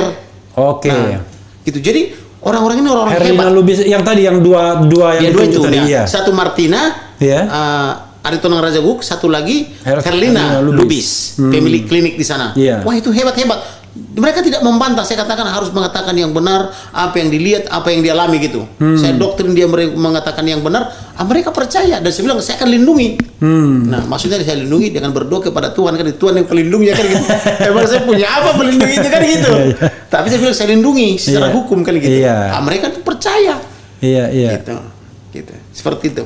Nah, setelah rilis dari sana di hari Minggu itu, Minggu itu tanggal 10. Tanggal 10, maka di Jakarta sibuk merilis hari Senin. Pertanyaannya, lazimkah menunda 4 hari? 3 hari. Enggak dong. Jumat, Sabtu, Minggu, Senin. 4 hari, Pak. 4 hari ya. Karena Jumat dihitung ya. Pertanyaan lanjutannya, apakah Kapolres Jakarta Selatan melaporkan kepada atasannya Kapolda Metro Jaya? Ini kan perlu. Iya. Setahu saya, jangankan peristiwa sebesar ini, peristiwa yang jauh lebih kecil dari sini dilaporkan anak buah kepada komandan. Lapor komandan begini Dan kan itu begitu. Struktural. Struktural itu. Nggak boleh dia ngelapor yang melompat tempat lain kan? Nggak bisa. Iya. Artinya saya sangat yakin bahwa Kapolres Jakarta Selatan pasti melapor kepada Kapolda Metro Jaya. Pertanyaannya, apa tindakan Kapolda Metro Jaya selama 4 hari ini? Mendatangi Ferdi Sambo, peluk-pelukan. Nggak tahu saya. Kan ada juga kan gambarnya gitu kan. Saya nggak tahu. Gitu. Nah, harusnya apakah Kapolda Metro Jaya melaporkan kepada atasnya lagi? Seharusnya iya, karena ini di rumah pejabat utama Polri. Iya. Itu loh, ini logika berpikirnya begitu. Dan itu sudah kebiasaan yang umum. Gitu. Makanya kita sering dapatan bocoran laporan itu, karena bocoran mereka itu suka nyamping kan gitu. Harusnya lurus tapi ke samping kan gitu. Gitu. Ini luar biasa ya, sampai yang sedang nonton kita ini, yang sedang nonton itu 32.000 yang sedang nonton, yang sedang. Yang sedang ya. Jadi yang biasanya berapa? Biasanya paling yang 4.000, cuma 2.000. Jadi saking memang kasus ini menjadi penasaran. Tapi sebenarnya saya mengatakan ini kasus sangat sederhana. Iya. Kalau saya jadi penyidiknya, saya garansi setengah hari tuntas. Walaupun saya bukan penyidik, tapi karena saya ada ilmu penyidik juga. Ya, asal independen. Independen dan tidak kan. Saya kebetulan orang yang tidak bisa ditekan. Iya. Dari dulu saya nggak bisa tekan. Kalau Prof melihat saya dulu tahun 2011 membuka kasus PK skandal korupsi Wisma Atlet yang berujung kepada IKTP Alkes Sambalang itu kan dari saya itu. Kalau Prof ingat 2011. Tak bisa saya diintervensi. Apapun ancamannya saya hajar terus demi kebenaran, karena saya anak cucu pendiri negara ini. Saya punya kepentingan memperbaiki negara ini. Saya punya kepentingan juga melindungi Polri. Jangan sampai Polri ini rontok dia hanya karena perbuatan kan kita satu dua orang. Ingin penegak hukum yang melindungi, mengayomi masyarakat, profesional dalam penegakan hukum. Kita butuh Polri yang profesional, yang humanis. Nah, bagaimana caranya? Ya kita harus berjuang bersama mereka. Kita singkirkan yang aneh-aneh. Jangan sampai kritik kepada mereka, pada orang yang bermasalah dianggap kritik kepada institusi. Enggak. Kita justru cinta Polri. Kita butuh Polri. Karena pelindung, pengayom dan pelayan masyarakat itu kan Polri. Nah, di backup oleh TNI dan ASN, alat-alat kelengkapan negara kan begitu. Nah, kalau Polri ini rusak, nah bagaimana kita? Berarti kita nanti akan siap-siap pindah seperti orang Sri Lanka, kepala negara dikejar-kejar, kemudian polisinya diikat di tiang listrik kan gitu. Kita tidak mau gitu toh? Iya. Jadi gitu. Kan yang namanya polisi itu is a must, keharusan kan dalam sebuah negara, penegak hukum. Karena itu kita butuh penegak hukum yang benar, yang melindungi, mengayomi masyarakat ya. Apalagi yang mau di-share Jadi yang nonton kita 85.000, yang watchingnya 30.000, Jadi luar biasa. yang mau saya katakan tadi, inilah catatan-catatan daripada Ya. duta kita atau wakil kita yang diizinkan oleh dokter forensik masuk ke dalam. Iya. Dari catatan-catatan ini disadur, dibuatlah menjadi laporan karena saya minta mereka Berapa kerja. halaman itu tadi? Ini yang catatan-catatan. Enggak, yang ini kan sama catatannya. Silakan Prof lihat ini. Ini. Dan ini sudah saya notariskan supaya tidak berubah. Jadi saya bacakan ya? Iya. Boleh ya? Silakan. Jadi maksudnya biar terdokumentasi juga di sini. Siap, ya kan? silakan ya. Kalau misalnya Karena ini kan amanat konstitusi, amanat undang-undang, Iya. amanat presiden harus terbuka, Iya. kan gitu. Karena Silakan. kalau ini kan namanya dokumen kan daripada diewer-ewer nanti dipalsukan orang kan. Siap, Jadi lebih baik dibacakan saja. Jadi sobat era sekalian, saya akan membacakan dokumen ini ya. Yang sudah menjadi akta notaris ya, Siap. akta notaril di bentuknya legalisasi kan Iya. notaris kan ada 3 Prof. Iya. 1 akta, 2 legalisasi, ketiga watermarking. Iya. Nah ini yang nomor 2 yang legalisasi. Jadi Iya. ditandatangani di depan notaris dan dicap legalisasi kan gitu. legalisasi. Jadi dilegalisasi oleh di notaris Dwi Andri Aviani ya, SHMKN di Muaro Jambi 27 Juli 2022. Siap, ya. Dasarnya dari sini. Iya, dasarnya dari sini. Dasarnya dari catatan-catatan di ruang Iya. di ruang apa namanya? Di ruang OKA, otopsi ya. atau otopsi. Oke. Gitu. Hasil otopsi kedua Brigadir Nofriansah Joshua Huta Barat tanggal 27 Juli 2022 pukul 09.29 waktu Indonesia bagian barat. Autopsi dilakukan di RSUD Sungai Bahar dan dilakukan oleh tim dokter forensik yang telah berpengalaman. Saya Herlina Hidayah Lubis yang ditunjuk sebagai perwakilan pertama dari pihak keluarga untuk ikut serta dalam melihat, menyaksikan dan mencatat tindakan autopsi Brigadir Nofriansah Joshua Huta Barat. 1. Kita semua tim dokter dan perwakilan keluarga bersama melihat dan mengamati jasad Brigadir Nofriansah Joshua Huta Barat. 2. Dokter tim forensik menyebutkan luka-luka yang ada di tubuh Brigadir Nofriansah Joshua Huta Barat dari bagian kepala sampai kaki. 3. Dokter menyebutkan luka-luka di tubuh Brigadir Nofriansah Joshua Huta Barat A. Bagian kepala. 1. I ya, huruf I di mata kanan dari GPD. GPD itu apa ya? 1 cm memar dan luka terbuka tetapi tidak rata. Dasar tidak bisa dinilai bila dirapatkan tidak rata dan dikelilingi memar kehitaman 4x2 cm. Pada pipi kanan 3 cm dari GPD. Apa GPD itu ya? Harus kita tanya dokter. Ya, sudut mata terdapat luka luar 1,5 cm berbentuk garis 0,5 cm yang luka kita lihat di mata ya. I2 ya. Pada puncak cuping hidung terdapat luka 2 cm dari lubang hidung, 5 cm di sudut berwarna kecoklatan. Tepat pada puncak hidung sisi kanan 0,5 cm dari garis luka terbuka yang sudah dirapatkan. Bentuk tidak beraturan 1,5 cm. Pada pipi kiri dari GPD 5,5 cm di bawah sudut atau luka lecet 0,5 dikali 0,3 cm. Kemudian huruf I3 pada bibir bawah bagian kiri 1 cm dari GPD terdapat luka terbuka yang sudah dirawat dan dirapatkan. Bentuk tidak beraturan sepanjang 2 cm. Luka terbuka terbelah 2 lecet di bagian atas. Kemudian 4. Leher sisi kanan 2 luka terbuka dari GPD yang sudah dijahit berukuran 6 cm. Puncak bahu luka terbuka yang sudah dirawat dilakukan jahitan, terdapat benang berwarna hitam. Setelah jahitan dibuka tampak luka terbuka tapi tidak rata dan tidak beraturan, panjang luka 2 cm. Ini di bagian kepala ya. Belakang telinga dan rambut terdapat jahitan hasil otopsi postmortem pertama. Otopsi 6, tadi 5, 6. Otopsi kepala bagian belakang kepala di sisi kiri terdapat luka terbuka berbentuk lubang tidak beraturan. Luka berbentuk lubang yang membentuk corong ke arah dalam 2 cm diikuti retak tulang sekitar sampai basis krani. Lecet melingkari luka ke dalam tembus ke puncak hidung membentuk sudut 60 derajat ke kiri atas. Tulang belakang oksipital, tengkorak kepala, retak, dan tulang wajah bagian depan di sisi dalam patah antara tulang hidung dan tulang mata sisi dalam. Jadi tadi yang diperkirakan tembak dari belakang ya. Siap, 7. Terdapat patah rahang bawah dan dari bibir tembus leher bawah mematahkan tulang rahang. Mulut tidak bisa lagi terbuka karena adanya pemberian formalin. Otak terbagi-bagi warna putih dan terlihat keras postmortem pertama. Kemudian B, leher. Tadi dari mana taunya otaknya kemudian ditemukan di tempat lain? Di penjelasan nanti lanjutannya. Oke, lanjut ya. B, leher. Otot leher tidak ada resapan darah. Dokter forensik memastikan tidak ada jeratan pada leher.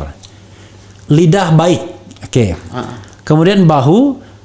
1. Terdapat luka terbuka berbentuk tidak beraturan apabila dirapatkan berukuran 1,5 cm, lecet berukuran 1,2 cm.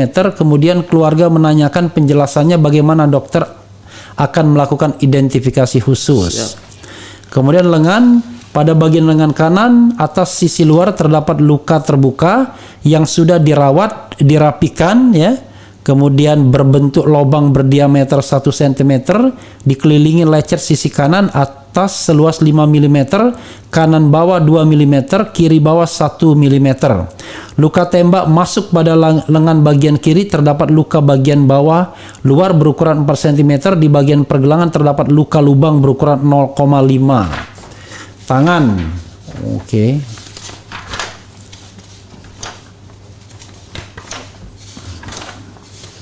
Oke, tangan. Di tangan terdapat luka masuk tembus di bagian pergelangan tangan dan bagian depan terdapat luka terbuka berbentuk tidak beraturan tembus luka peluru. Tembak masuk tembus sedalam 6 cm. Didapatkan tulang patah di bagian tulang radius atau tulang pergelangan tangan. Terasa serpihan sisa peluru bersudut atau arah masuk 45 di tangan tadi ya. Dan tangan kiri. Punggung tangan terdapat memar di bagian punggung tangan sejajar dengan ibu jari, terdapat memar di sini berarti. Yang nggak ada kaitannya dengan tembakan ya. Oke. Kelingking dan jari manis. Kelingking ruas ujung jari tangan kiri kuku utuh. Luka terbuka 2,6 cm, tampak patah tulang terbuka ruas ujung jari kelingking tangan kiri luka.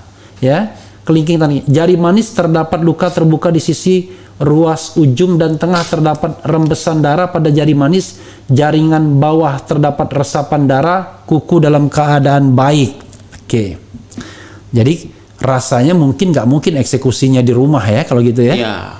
Kalau dilihat ada perjalanan kemudian ini rasanya kalau eksekusinya di rumah terlalu terburu-buru jadinya.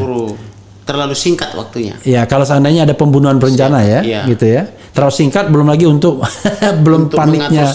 Belum lagi untuk mengatur skenario-nya kan gitu. Iya. Oke, tapi ini sekali lagi azas praduga tak bersalah, tapi kita bicara tentang logika ya. Kemudian dada, pada dada kanan 2 cm di bawah puncak bahu luka jahit campur lem, ada 3 jahitan simpul benang berwarna hitam, bentuk tidak beraturan tapi kok ada tapinya dan tidak rata, ukuran 1 cm kali 0,5 cm. 2. Terdapat luka autopsi sepanjang dada dan perut. 3. Penjelasan autopsi, dokter menjelaskan dada kanan tidak simetris antara kanan dan kiri dan di dada kanan tidak ada luka. Tidak ada luka tapi sudah tidak simetris. Tidak simetris ya. Oke. Penjelasan dada kiri terdapat luka tembak masuk dan ada luka lubang ya di kiri. Yang di kiri ya. Autopsi buka dada, terdapat tulang dada, terdapat plastik ketika diangkat, ada jaringan otak. Nah, itu di dada itu. Oke. Jadi terdapat plastik ketika diangkat, ada jaringan otak. Oke. Otaknya udah pindah dari kepala ke dada. Ke dada ya. Karena tadi ya mungkin karena luka itu mungkin takut berceceran atau apa. Jadi dibungkus. Dibungkus, ya kan? Gitu. Tapi tidak dikembalikan ke kepala, tapi ke dada. Oke. Lidah, paru, dan jantung menjadi satu bagian. Ada luka di paru kiri pada permukaan berwarna ungu pucat kehitaman. Ada luka sayatan menunjukkan bekas operasi. Itu otopsi mungkin. Otopsi yang pertama. Ya. Pada pemijatan paru kiri tidak keluar apa-apa. Paru kanan warna ungu pucat plus coklat kenyal padat, pada pemijatan tidak ada keluar apa-apa. Kemudian jantung Dokter memastikan pembuluh nadi jantung tidak tersumbat, warnanya coklat homogen. Siap. Perut.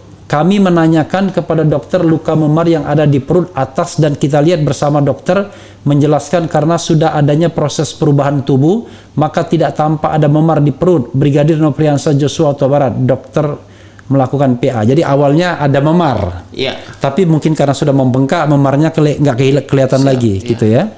Otopsi dalam perut, usus tampak baik, limfe bak, ginjal kiri ada kanan ada setengah untuk sampel. Kandung kemih tidak ditemukan karena proses pemberian formalin sehingga dokter kesulitan untuk mencari. Hati terlihat coklat pucat, permukaan licin dan padat. Keadaan hati baik, empedu tidak tampak karena proses formalin. Pankreas tidak tampak karena proses pemberian formalin. Alat vital, keadaan alat vital utuh dan baik. Kemudian ekstremitas bawah. Kaki kanan terdapat luka terbuka memancang berukuran 2,5 cm. Tidak dijahit, setelah dibuka ternyata tempat untuk memasukkan formalin.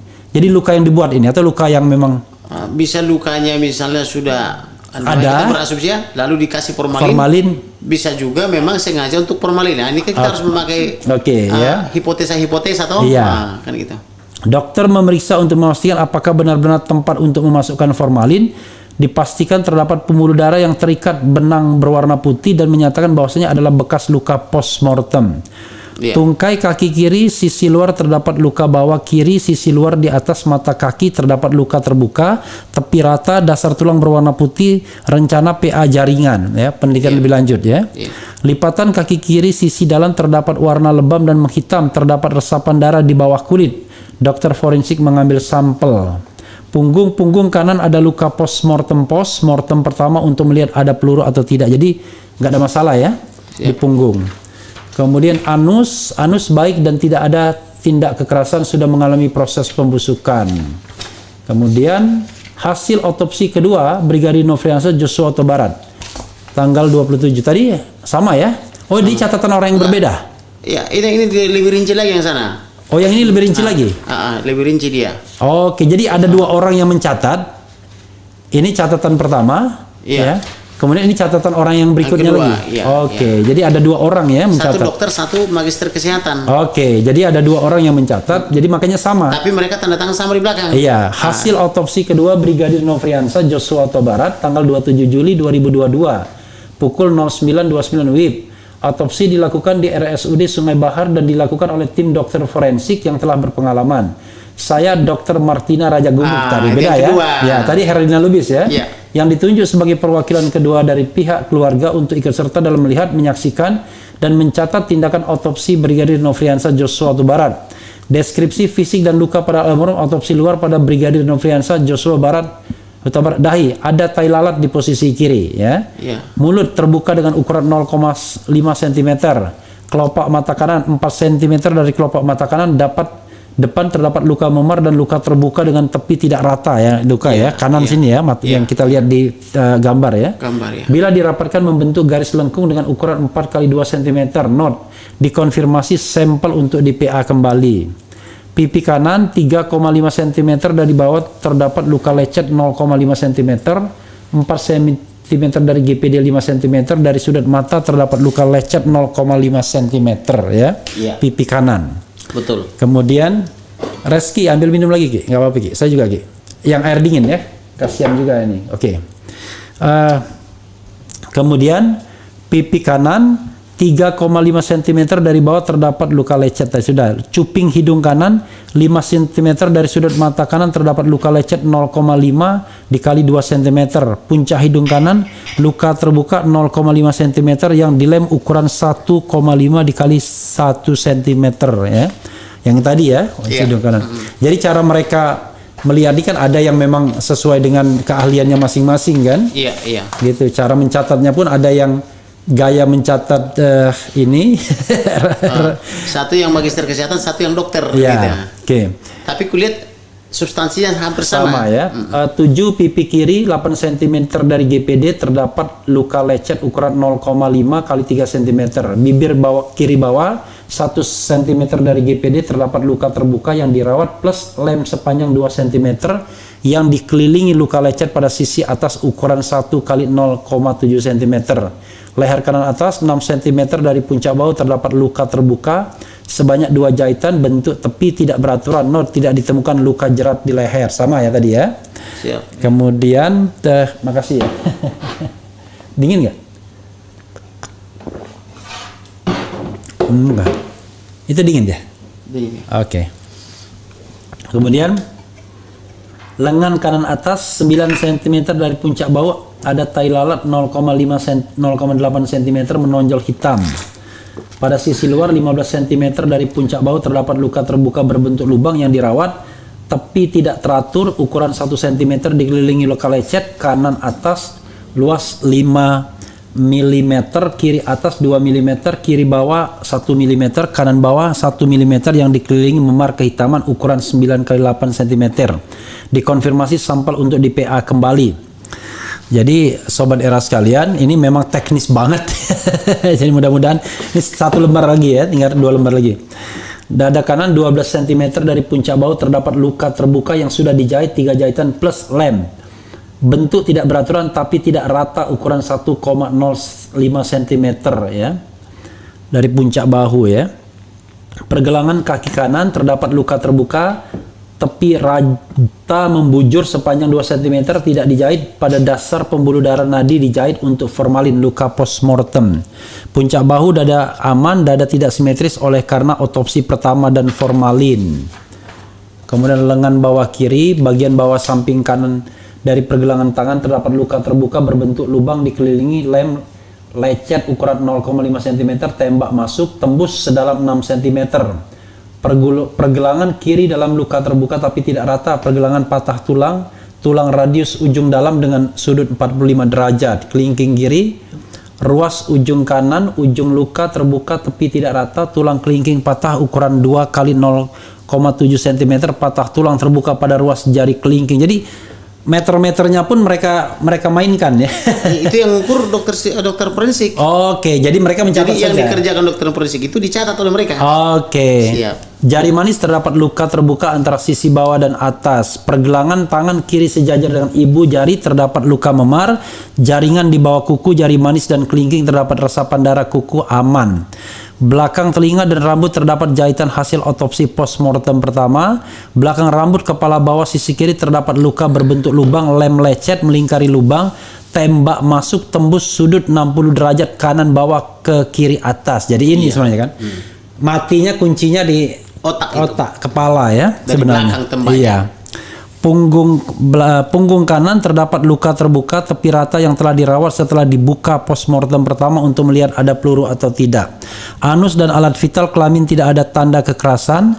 Tungkai bawah kiri sisi luar di atas mata kaki terdapat luka terbuka tepi rata, dasar tulang berwarna putih. Not dikonfirmasi untuk DPA kembali. Lipatan paha dalam kiri berwarna lebam kehitaman yang terdapat resapan darah. Not dikonfirmasi untuk DPA kembali. Sampel perut kanan atas untuk DPA kembali. Kemudian autopsi dalam, pada saat organ dibuka terdapat plastik bening untuk menghindari cairan formalin keluar. Dada kanan ditemukan fraktur pada iga 3 dan kanan atas dapat kiri bawah belakang berakhir di ICS 8 punggung sisi kanan. Belakang kepala terdapat luka tembak masuk ya. Pemeriksaan luka luar nomor 20 pada sudut kiri atas belakang ke kanan depan bawah menembus hidung sepanjang 12 cm. Note, awalnya disonde untuk memeriksa apakah menembus mata kanan bawah depan, namun ditemukan hambatan yang diperoleh peluru yang menembus kepala belakang saat di dalam kepala yang menembus ke hidung ya. Siap. Jadi dicoba dulu karena matanya kan juga kan. Iya. Ternyata ketika disonde ke mata tidak tembus, tapi begitu disonde ke hidung tembus. Nah, berarti tembakannya itu lurus dari belakang ke hidung. Gitu. Itu maksudnya ya saudara sekalian ya. Pada mulut tulang rahang bawah patah, namun mulut tidak bisa dibuka pada pemeriksaan luar.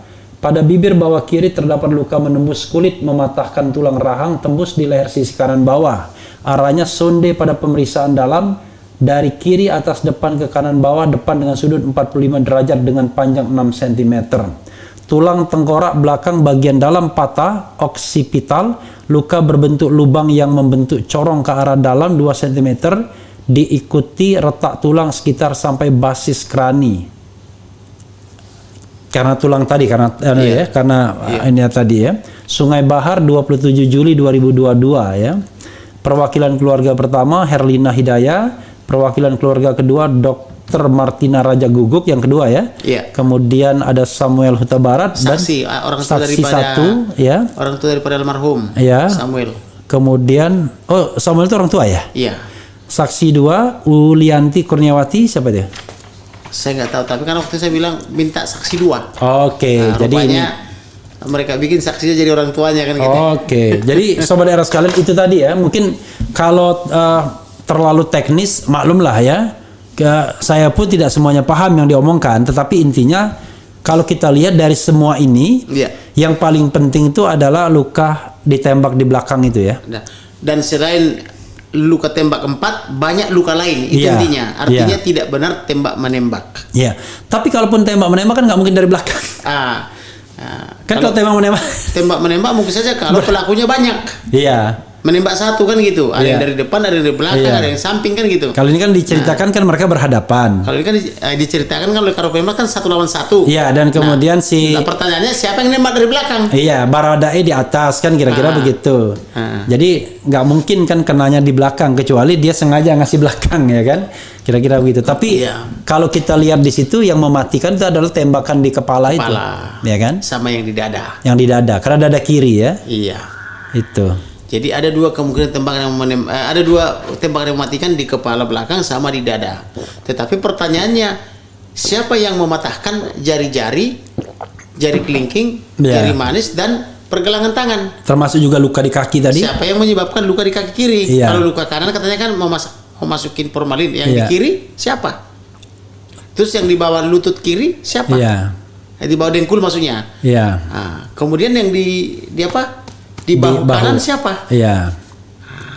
Termasuk kaki yang nggak rata tadi. Nah, terus di situ tadi ada juga itu sampel apa itu diambil dibawa ya ke Jakarta, sampel ginjal. Itu Iya. permintaan saya. Jadi sebelum dilakukan otopsi ini kan kami kan sering rapat. Iya. Rapat pertama dengan berapa belas atau berapa puluh jenderal itu di Iya. Baris Polri. Saya Iya. diterima, saya jadi pembicara di situ ya. Iya. Setelah saya bicarakan semua ini sesuai gambar-gambar video dan bukti-bukti yang saya Oh, temukan. di Bareskrim Polri. Iya, Iya. saya diterima oleh belasan sampai puluhan jenderal itu. Iya. Nah, waktu gelar awal Iya. dan mereka Waktu tidak gelar perkara ya awal ya. gelar perkara awal, mereka Iya. tidak ada yang bisa membantah. Saya tanya, kenapa ada penjelasan Karopenmas menyatakan tembak menembak setelah 4 hari dan kalian diam saja menikmati penjelasan itu? Iya. Kenapa tidak ada yang objection, keberatan kan gitu? Harusnya kan objection. Kami melakukan otopsi bukan seperti itu. Harusnya kan begitu dong. Iya. Ah, Yang terlibat otopsi tadi kan? harusnya kan itu kan ada bintang 2 itu. Iya. Dan beberapa bintang 1 kan dari Puskesmas kan. Iya. Woi, kami keberatan bukan begitu yang kami otopsi kan harusnya Iya. begitu. Iya. Supaya tidak keterusan informasi dari Karopenmas ini yang tembak menembak kan. Menyesatkan ya. Ah, kami ada menemukan loh tembakan Tapi dari belakang. Karopenmas dari mana sumber informasinya? Kata beliau itu dari otopsi. Ya, maksudnya otopsi itu dikasihkan jadi langsung. almarhum ini menurut Karopenmas Polri Ya. meninggal karena tembak menembak berdasarkan hasil otopsi. Ya. Itu yang saya keberatan. Ya, otopsi hasilnya diberikan langsung ke dia. Ya harusnya begitu karena dia berani mereserver kepada otopsi Iya. yang pertama. Nah, saya kan punya analisa walaupun saya dikatakan tidak expert di bidang kesehatan, saya ini pembela daripada ratusan rumah sakit dan klinik. Iya, Saya iya. pembela dokter ribuan, nakes dan dokter, mulai dari dokter biasa sampai profesor doktor kan gitu. Iya. Guru besar kan gitu ya. Iya. Nah, maka saya memahami secara umum kalau tembakannya dari belakang sedangkan dia tembak menembak, apa logis? Itu namanya mempetak-umpet kalau saling membelakangi kan gitu. Ya, ya lagian juga begini, sobat daerah sekalian. Ada hal yang memang butuh yang namanya scientific crime investigation ya, seperti Betul, itu dikatakan. harus ilmiah penjelasannya. Ya, tapi ada hal yang ya orang awam pun ya bisa. Iya. Kalau lihat misalnya luka tembak di kepala belakang ya nggak perlu pakai disonde tembus. Disonde tembus itu anak SD pun udah tahu kan gitu. Iya, itu pasti ada yang nusuknya ya kan. Nah, yang nusuknya itu ya kalau nggak peluru senjata tajam kira-kira begitu. Betul. Kan, gitu. Kalau senjata tajam lebih dekat lagi jaraknya. Siap. Gitu. Oke, sebelum abang keluar ya, selesai dan meninggalkan hal-hal yang barangkali lupa disampaikan, kira-kira apa yang mau disampaikan lagi? Yang Silakan. mau saya sampaikan sesuai laporan saya ini kan Agak dekat bang sini, kesini. ini kan laporan pembunuhan terencana. Iya. Nah, kenapa saya katakan pembunuhan terencana? Karena jauh hari sebelum pembunuhan itu atau seminggu sebelum pembunuhan, almarhum ini sudah menangis, mengadu, mencurahkan isi hatinya kepada kekasihnya. Oke. Meminta maaf atas segala dosa dan pelanggarannya kepada kekasihnya. Kemudian meminta kekasihnya mencari pria lain untuk sebagai pengganti dia, karena dia tidak mungkin lagi mengawini kekasihnya ini karena dia akan berangkat sesuai dengan ancaman pembunuhan itu. Hanya saja kekasih ini tidak begitu percaya. Dia bertanya, yang sakitnya kau bang? Nah, kemudian diminta berdoa. Kemudian apapun masalah yang kau hadapi. Yang kau sakit bang, apa kau sakit ya? Perkataan istrinya, yang kan bahasa Sumatera kan iya, gitu. iya. Yang sakitnya kau bang? Iya. Apakah kamu sakit kan Iya, gitu kalau bahasa iya. apa namanya itu SPOK-nya kan gitu. Nah, kemudian bukan istrinya tapi ininya kekasihnya. Kekasihnya, tunangannya udah berapa tahun mereka pacaran. Nah, kemudian dia minta supaya dia mencari pria lain untuk dinikahi. Kalau saya tidak mungkin lagi menikahi kamu. Ini kan kata-kata terakhir menjelang sakratul maut itu. Nah, tapi respon dari si pacar ini berdoa. Minta pertolongan pada Tuhan. Apapun masalah yang kau hadapi, kalau berdoa nanti akan ada solusinya. Malah dibikin di kata-kata di bawahnya itu, semangat bang, jangan kasih kendor, katanya kan gitu. Nah, kalau saya jadi kekasihnya atau ini, harusnya diberitahu kepada orang tua dan atau kepada orang yang punya power. Katakanlah karena ini mungkin adalah polisi, ya minta tolong misalnya Kopassus atau marinir untuk menjemput ke sana kan, kirim ke Eropa atau ke Amerika atau ke negara luar kan gitu. Kalau memang ancaman itu sangat dahsyat kan begitu. Nah, kemudian di situ dia sampai menangis.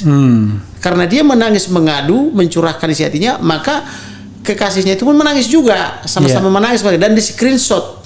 Dan itu di dalam video call itu yang pada tanggal berapa itu? Minggu ketiga di bulan Juni. Yang 21 Juni itu ya? Iya. Kemudian antara 21 dan 29 karena kan berlanjut ini. Kemudian ketika dia menangis, dia mengadu kasihnya itu kalau ada 29 minggu keempat. Ada 3 squad yang nyinyir atau yang ngeledek gitu loh. Karena ketahuan dia sedang mengadu. Ada 3 suara pria yang nyinyir menurut kekasihnya ini. Nah, ini kan hasil investigasi saya nih, bukan investigasi orang lain gitu. Hasil karya saya mendatangkan 11 saksi ya. Saya kerja siang malam untuk mendapatkan ini. Nah, kemudian di hari terakhir tanggal 27 itu tanggal 7 Juli itu, tanggal 7 maaf ya, tanggal 7 Juli itu dia masih curhat lagi tentang rencana pembunuhan itu. Dia posisi di Magelang. 7 Juli 2022. Enggak, 7 Juli sehari sebelum kejadian. Sehari sebelum pembantaian itu. Posisinya di Magelang. Itulah dasar saya mengatakan perluas ininya, lokus deliktinya sama tempus deliktinya. Karena di Magelang itu dia sudah diancam apabila naik ke atas kita bunuh dia atau kita bantai dia. Nah, yang menjadi teka-teki itu apa itu apabila naik ke atas ini? Informasi apa sebenarnya? Informasi apa? Yang apakah mereka naik dari lantai 1 ke lantai 2 kah? Atau ada informasi kah yang naik dari bawah ke atas? Atau dari ya katakanlah kalau yang sekarang ini pangkatnya segini ke pangkat yang lebih tinggi lagi kan begitu. Itulah menjadi teka-teki. Itu yang saya minta kepada Pak Jenderal itu, tolong segera ini. Pak Jenderal siapa? Yang memimpin penyidikan ke Jambi. Saya minta itu. Nah, kemudian saking dahsyatnya informasi itu, mereka langsung melakukan upaya penyitaan, tapi saya tidak mau, harus ada ketetapan pengadilan supaya nggak main-main. Nah, mereka berjanji penyitaan sementara dari mereka karena waktu itu masih lidik ya, masih BAI, berita acara informasi, berita acara interview. Kemudian setelah diperiksa ini 11 orang dan ditambah dengan keterangan daripada kekasih ini, langsung naik juga sore itu jadi sidik. Jadi nggak lama dapat informasi. Berarti dari tanggal saksi. Waktu pengaduan Bukan, pengaduannya kan udah di Jakarta. Kemudian udah gelar perkara. Segera setelah itu kan saya dapatkan saksi. Saksinya 11 orang. Nah, kami berangkat ke Jambi. Nah, karena kan saya yang biaya ini kon, Iya. yang biaya perkara ekonomi sangat prihatin kan gitu. Iya. Jadi untuk menghemat ini, kamilah yang berangkat dari Jakarta ke Jambi, Iya. penyidik juga berangkat, maka Iya. pemeriksaan dilakukan di Polda. Nah saya mendoktrin 11 saksi ini supaya datang ke Polda untuk mengatakan yang benar apa yang dilihat, didengar dan dialami. Iya. Nah maka ini sebelum mereka diperiksa oleh penyidik kan saya gali dulu informasinya. Iya, iya. Nah, setelah saya gali, maka saya serahkan untuk diperiksa. Nah, setelah diperiksa, ada satu yang mencurigakan. Iya. Keterangan daripada si kekasih ini tidak tercatat dalam BAI penyelidik. Iya. Maka saya protes. Saya samperin jenderalnya, ini ada apa ini? Ini kalian ini penyelidik Polri atau penyelidik sana kan gitu? Iya. Kenapa bang katanya? Ini kok keterangan dia ini tidak tercatat? Wah, lalu dijawab, oh ini udah kami dapatkan kok, udah kami screenshot kok, udah ada di handphone kami dan sudah lapor ke Jakarta. Oh, saya nggak mau. Harus tertuang dalam BAI. Iya. Nanti aja lah bang dalam BP. Saya nggak mau. Oke. Harus tertuang dalam BAI. Berita acara interview. Iya. Maka langsung saya tulis pakai tangan saya. Oke. Apakah ada keterangan tambahan? Ada. Saya catat begini. Saya tidak mau tercecer ini karena ini keterangan sangat penting Iya. tentang rencana pembunuhan ini. Maka setelah itu dicatatkan dalam BAI dan dikirim ke Jakarta, langsung gelar perkara Jakarta, naik status jadi sidik. Nah, karena sudah naik status sidik, besoknya aku dampingi lagi. Jadi non-stop ini Iya. kerja. Nah, dinaikkan lagi menjadi pro justisia, menjadi penyidikan. Penyidikan. Nah, saya tanda tangani lah surat panggilan untuk penyidikan untuk 11 orang saksi. Ditambah SP2HP sama ada satu lagi untuk panggilan saya jadi 14. 14 surat saya tanda tangan sekaligus. Nah, jadi ini kerja non-stop kita. Nggak ada waktu nyari panggung. Iya. Kerja, tidur aja nggak sempat. Iya, iya. Nah, kemudian besoknya karena sudah pada pulang di sebagian saksi ini, kita bergerak lagi setelah pemeriksaan di Polda, bergerak lagi ke Sungai Bahar, menemui orang yang sudah pulang Sungai ke rumah. Bahar itu dari Jambi berapa jam? 2 jam karena jalannya sangat jelek, Oke. infrastrukturnya sangat buruk. Oke. Jadi kalau kita jalan itu sebagian bagus, sebagian jalannya mesti ini goyang-goyang gini, jadi pusing. Iya, iya. Karena kenapa? Karena kecepatan cuma 5 sampai 10 km per jam. Oke. Melewati Oke. hutan-hutan itu kan Oke, gitu. Nah, oke. nah, sampai di sana kita kan harus mendatangi 2 saksi dari RSUD Iya. yang memasang formalin di hari Minggu itu tanggal 10. Iya. Nah, kemudian menemui ayah ibunya, kakak adiknya, Iya. saksi tetangga dan sebagainya. Maka itu kita selesaikan sampai dengan jam 4 pagi di hari Minggu. Orang udah tidur mimpi-mimpi berapa hari, kita 3 hari belum tidur loh. Iya, iya, iya. Makanya saya keberatan kalau dibilang saya cari panggung gitu loh. Iya, iya, Nah, iya. kita kerja siang malam nggak tidur-tidur, orang menyebutnya cari panggung. Nah, ada nggak orang yang kuat seperti saya seminggu nggak tidur? Saya mau lihat dia kemampuannya. Iya. Saya 1 minggu nggak tidur, Iya. terus bekerja. Setelah itu jam 4 balik kita ke Jambi lagi. Walaupun kita bayar hotel yang bagus, Swissbell, tapi tidak kita tiduri. Cuma taruh tas aja di Taruh situ. tas aja. Di Cuma mana? buat mandi. Di Kota Jambi. Di Kota Jambi. Nah, setelah itu kerja lagi dan seterusnya, udah beres semua, baru langsung balik ke Jakarta lagi.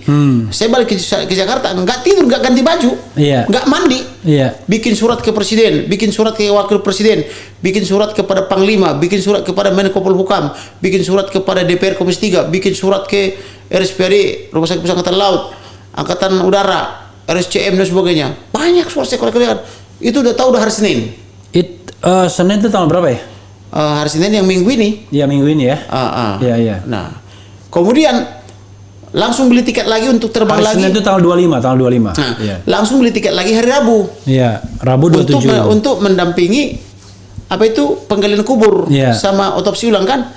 Tahu-tahu ada informasi dokter minta rapat lagi karena sebelumnya kan rapat Zoom. Iya. Dia mau rapat offline. Iya. Waduh, terpaksa kita batalkan lagi itu tiket yang sudah kita bayar, terpaksa itu lunas, beli tiket lagi dipercepat ke Selasa. Iya.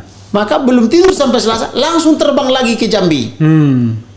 Langsung terbang lagi untuk rapat di salah satu hotel. Nah, di hotel itu sudah banyak petinggi-petinggi Mabes Polri di situ. Saya lihat ada satu ruangan yang sangat besar, mereka sudah di situ semua. Oke. Nah, kemudian saya mendampingi mereka rapat keluarga ini dengan dokter. Nah, disitulah negosiasi akhirnya diputuskan keluarga tidak boleh ikut, pengacara tidak boleh ikut memantau ke dalam ruangan otopsi. Kemudian tidak ada CCTV. Nah, maka saya protes kepada jenderal ini, bagaimana sih?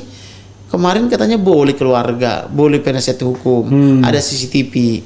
wah saya di luar kendali saya gitu. Akhirnya nego-nego, akhirnya kita dikasih kesempatan kalau ada pengamat yang berprofesi dokter atau di bidang medis boleh.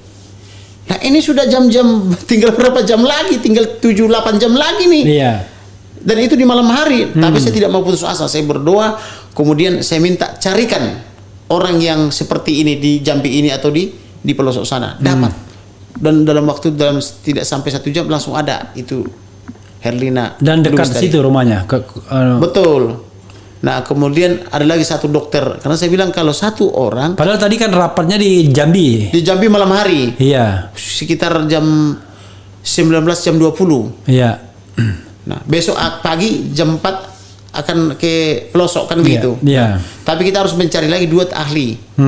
Perwakilan kita, duta kita kan. Nah, kemudian saya berpikir kalau cuma satu nanti bisa gampang diintervensi. Yang kedua, unus testis, nulus testis. Keterangan satu orang saksi tidak cukup kan gitu. Nah, maka carikan satu lagi. Oke. Dapatlah 2 ini. Kemudian langsung kita kasih surat penugasan, minta KTP, minta SKTR, surat SIP, surat izin praktek dokter. Kemudian minta ijazahnya bahwa benar-benar mereka itu lulusan di bidang atau expert di bidang kesehatan. Dapat itu semua, udah langsung kita susun semua. Lalu saya bentuk tim penggali kubur. Nah, 5 orang dari PBB, semacam ormas Batak gitu ya, kepemudaan gitu lah. Bukan persekitaran masa-masa, bukan. Itu yang berbaju merah gali kubur itu tuh. Nah, selesai itu sekitar jam 1 malam kita merancang itu semua, menjelang jam 2 kita mandi, langsung bikin alarm bangun jam 4. Jadi kita rebahan 2 jam. Langsung berangkat lagi jam 4 pagi ke pelosok itu, ke Sungai dari Bahar. Kota Jambi ke Sungai Bahar. Nah, nyampe di sana itu sekitar jam 6:30, 7, langsung jemput orang tuanya ke SD itu. Keluarganya kita bawa ke rumahnya memang di lingkungan SD itu ya? Sekitar jarak berapa kilo gitu loh. Nah, kita bawa ke situ. Nah, karena mau ada prosesi ibadah, silakan sebelum datang dokter, maka adalah prosesi ibadah kurang lebih setengah jam. Jadi selesai langsung sudah datang dokter sekitar jam 7.30. Kemudian digali oleh 5 orang, kelelahan tambah 2 orang, kelelahan lagi tambah lagi 2 orang, diangkat. Kemudian kita bawa ke RSUD Sungai Bahar. Nah, RSUD Sungai Bahar itu berhadapan-hadapan dengan SD yang dimana ibu itu orang tuanya mengajar. Nah, kemudian diotopsi lah ini kurang lebih 3-4 jam. Nah, kemudian saya mengingatkan mengenai hak daripada almarhum karena dulu dikubur tanpa upacara kedinasan. Nah, saya minta karena dulu sudah kita sepakati diberikan kan gitu. Rupanya jenderal ini bilang ini di luar kendali saya, ada perubahan, kurang secara administrasi katanya. Ini jenderal ini bintang 2? Bintang 1 yang memimpin penyidikan. Mana aja aku bilang administrasi apa lagi kok udah 20 hari administrasimu nggak beres-beres aku bilang. Ini di luar kendali saya bang katanya. Kata jenderal ini coba koordinasi kepada Kapolres. Nah Kapolres kan KBP. Kok maka saya koordinasi kepada Kapolres, dia pun tambah bingung. Lu abang ini gimana sih yang bintang 1 aja? Ini masa saya KBP kan itu. Mungkin kau ada di pundakmu sinar, saya bilang gitu, matahari saya bilang gitu. Ya udah rapat dulu lah dengan Jakarta, dengan siapapun yang berwenang, saya bilang. Pokoknya saya minta harus diberikan itu. Saya ingatkan ya, ini anak belum pernah diputus bersalah. Soal ada laporan di sana, belum tentu itu benar. Kita pakai ajas perbuatan tidak bersalah. Kalau laporan tidak benar, itu fitnah. Kapan lagi kau berikan penghormatan itu? Maka berikan sekarang. Karena belum ada sampai detik ini putusan yang menyatakan almarhum Joshua ini bersalah melakukan perbuatan tercela. Maka karena kuliah negonya agak alot, langsung saya live kan di 2 TV, Metro TV dan CNN. Langsung saya bikin di media sosial, minta dukungan masyarakat. Saya minta kepada Presiden, kepada DPR, kepada Wakil Presiden, kepada Panglima, kepada Kapolri, kepada Menko Polhukam. Maka segera setelah itu kuliah latihan-latihan mereka baris berbaris rumah sakit. Ini dikabulkan di saya, walaupun belum ada informasi. Tapi begitu kuliah mereka latihan berbaris berbaris, ini dikabulkan ini. Tapi saya diam-diam aja, tidak protes lagi kan gitu. Tidak lama setelah mereka itu selesai latihan, dibisikkan ke saya, bang permohonannya dikabulkan gitu. Puji Tuhan. Maka saya sampaikan kepada yang mengabulkan siapa? Yang informasi saya terima dari Kapolres, tapi dikabulkan dari Jakarta. Jakarta nggak tahu siapa ya? Nggak tahu siapa saya. Maka saya sampaikan kepada ibundanya, dia langsung menangis bersyukur. Dia sangat bangga memeluk bendera merah putih itu. Dia punya anak 4. dengan dia hanya seorang guru tenaga honorer. Tentulah kita tidak bermaksud merendahkan honorer. Tentu kita tahu berapa dibayar negara. Cuma 300.000. Saya tahu saya dulu sebulan. Tapi dia kerja serebutan lagi. Suaminya juga kerja serebutan. 4 anaknya jadi. Yang pertama sarjana pertanian, kerja di karantina. Yang kedua almarhum ini polisi. Yang ketiga sarjana kesehatan. Yang keempat polisi lagi. Jadi 2 laki-laki putranya dipersembahkan untuk negara bekerja di institusi polisi. Bukankah ini pahlawan? Dengan kehidupan yang cuma ngontrak-ngontrak di tempat yang sempit di sekolah itu. Ada bangunan sekolah yang kecil, mereka hidup di situ. Tidurnya pun cuma di karpet. Karpetnya itu pun diinjak-injak oleh para jenderal yang dari Jakarta itu. Karena buat mereka itu mungkin nggak terlalu berarti, tapi buat mereka itu kan disitulah mereka makan dan tidur. Disitulah mereka hidup. Gitu loh. Bukankah layak ini mendapatkan penghargaan itu? Maka ketika diberikan, wah saya luar biasa senangnya. Maka langsung saya bikin status terima kasih kepada Presiden, terima kasih kepada Panglima, terima kasih kepada DPR, terima kasih kepada Kapolri, Menko Polhukam dan sebagainya. Karena begitu bahagianya kita, terima kasih kepada rakyat dan netizen yang telah mendukung acara ini, kan begitu. Terima kasih kepada pers, media cetak elektronik, sehingga terwujudlah semua satu persatu perjuangan kita itu. Dan itulah hal yang pertama yang menghibur hati daripada ibunya itu. Sampai dipeluk-peluknya. Jam berapa dimakamkan kembali? Sekitar jam 15.16. Kurang lebih jam 3 jam 4. Gitu. Dengan peti yang dibungkus merah putih. Dan saya itu udah kelimpungan karena banyaknya media, banyak yang mengajak berfoto juga. Dan malah ketika pemakaman itu malah ada teriakan-teriakan dari massa yang begitu besar, hidup Kamarudin katanya kan gitu. Ini kampanye itu apa ini kan gitu. Semua bersorak-sorak di situ ya. Nah saya langsung berpikir ini tim medis harus diamankan, jangan sampai tersentuh pihak ketiga. Maka ketika begitu selesai dikubur, saya langsung berlari, ayo kita cari duta kita, di mana dia. Ternyata sudah pada pergi, kita kejar ke rumahnya. Dapat, saya langsung minta pertanggungjawaban ini. Mana catatan kalian, kan gitu kan?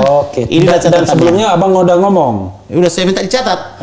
Nah kan sebelum berubah catatan itu langsung saya potret. Nah baru saya minta bikin dalam bentuk laporan. Dan laporan itu besok harus di watermarking, harus dilegalisasi notaris. Saya tidak mau watermarking. Kalau bisa akta tapi minimal legalisasi. Nah inilah legalisasi. Sudah dilaporkan dalam bentuk notaril gitu loh. Itulah. Jadi luar biasa gitu. Maka begitu selesai ini, kemarin saya sore menjelang malam langsung berangkat balik ke Jakarta. Ya, ada pesawat delay sampai di Jakarta udah tengah malam. Kemarin malam ya? Ada lagi itu yang mendesak saya harus rilis lagi di YouTube-nya dengan singkat itu. Jadi dalam keadaan megap-megap kita layani daripada kecewa kan gitu. Itulah kurang lebih begitu, Prof. Luar biasa. Jadi saya berterima kasih banyak juga ya. Abang datang ke sini ya.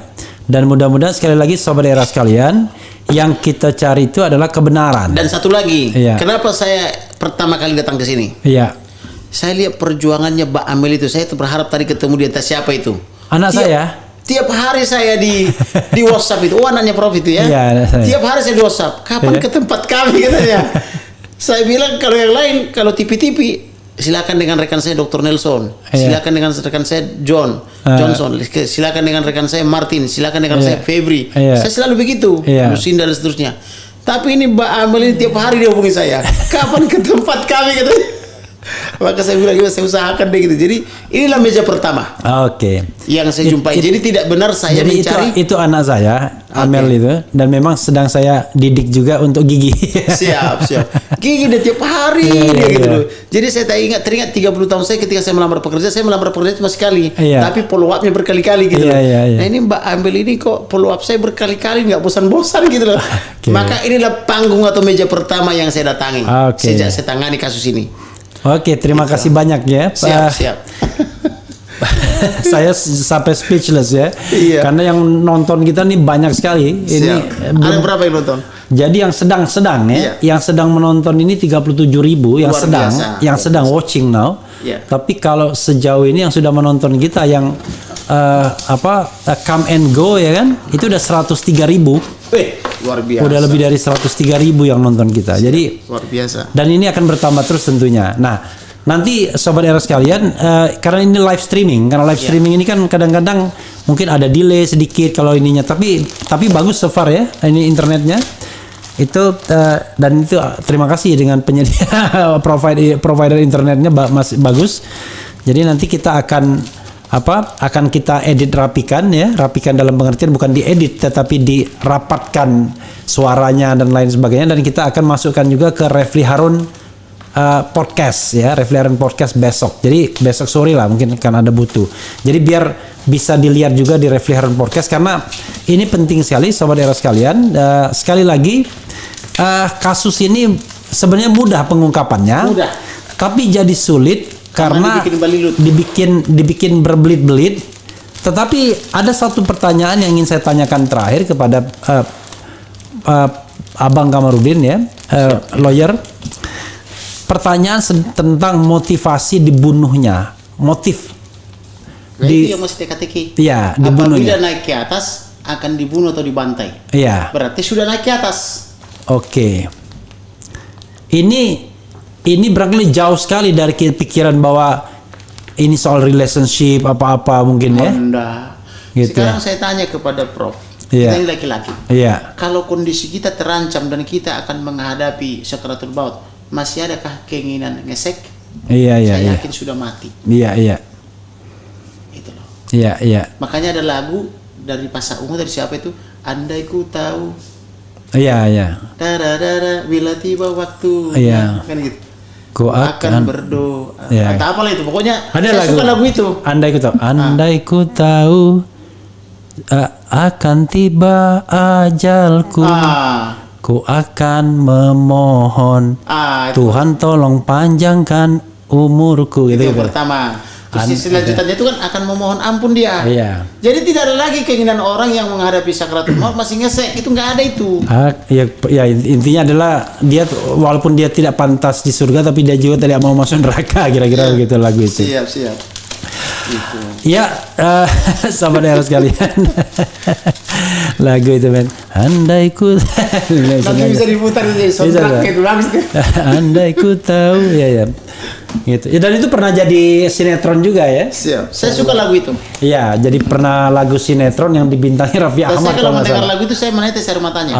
Oke. Karena itu dalam maknanya. Iya. Oke. Andai ku tahu akan tiba waktuku, ku akan memohon Tuhan tolong panjangkan umurku. Gitu. Andai ku tahu. Luar biasa.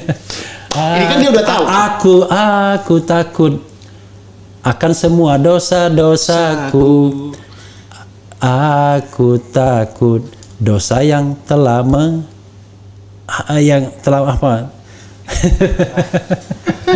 Luar biasa. Oh iya. Oke.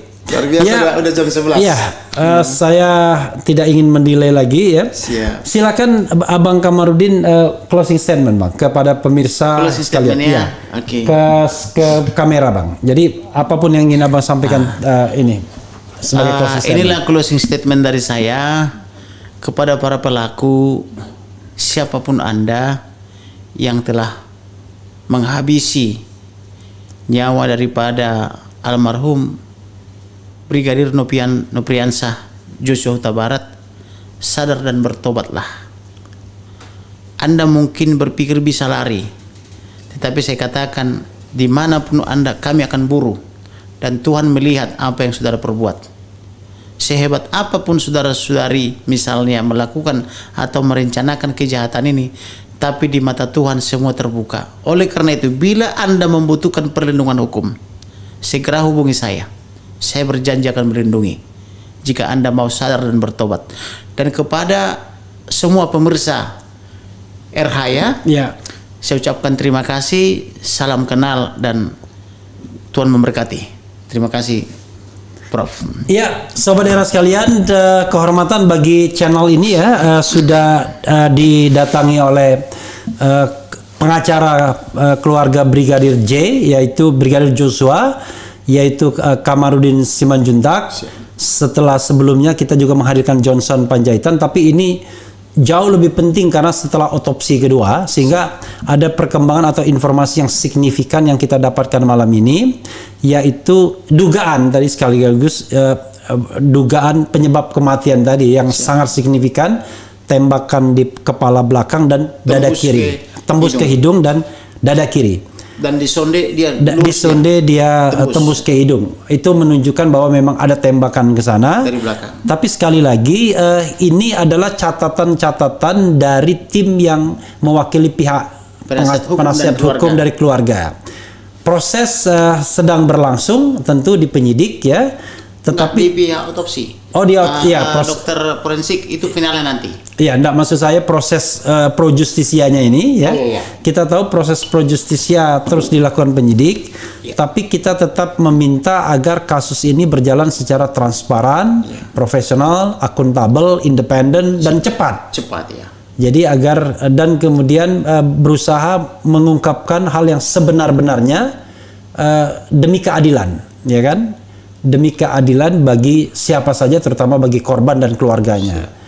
Jadi sahabat era sekalian, mudah-mudahan kita kawal terus ini, dan sekali lagi kita cinta Polri, kita cinta penegak hukum, tetapi tentu kita tidak bisa mencintai orang-orang yang sudah menyalahgunakan kekuasaan dan jabatannya. Ya, siapapun dia, ya kan, siapapun dia. Itu saja sahabat era sekalian. Wassalamualaikum warahmatullahi wabarakatuh. Baik. Andai ku tahu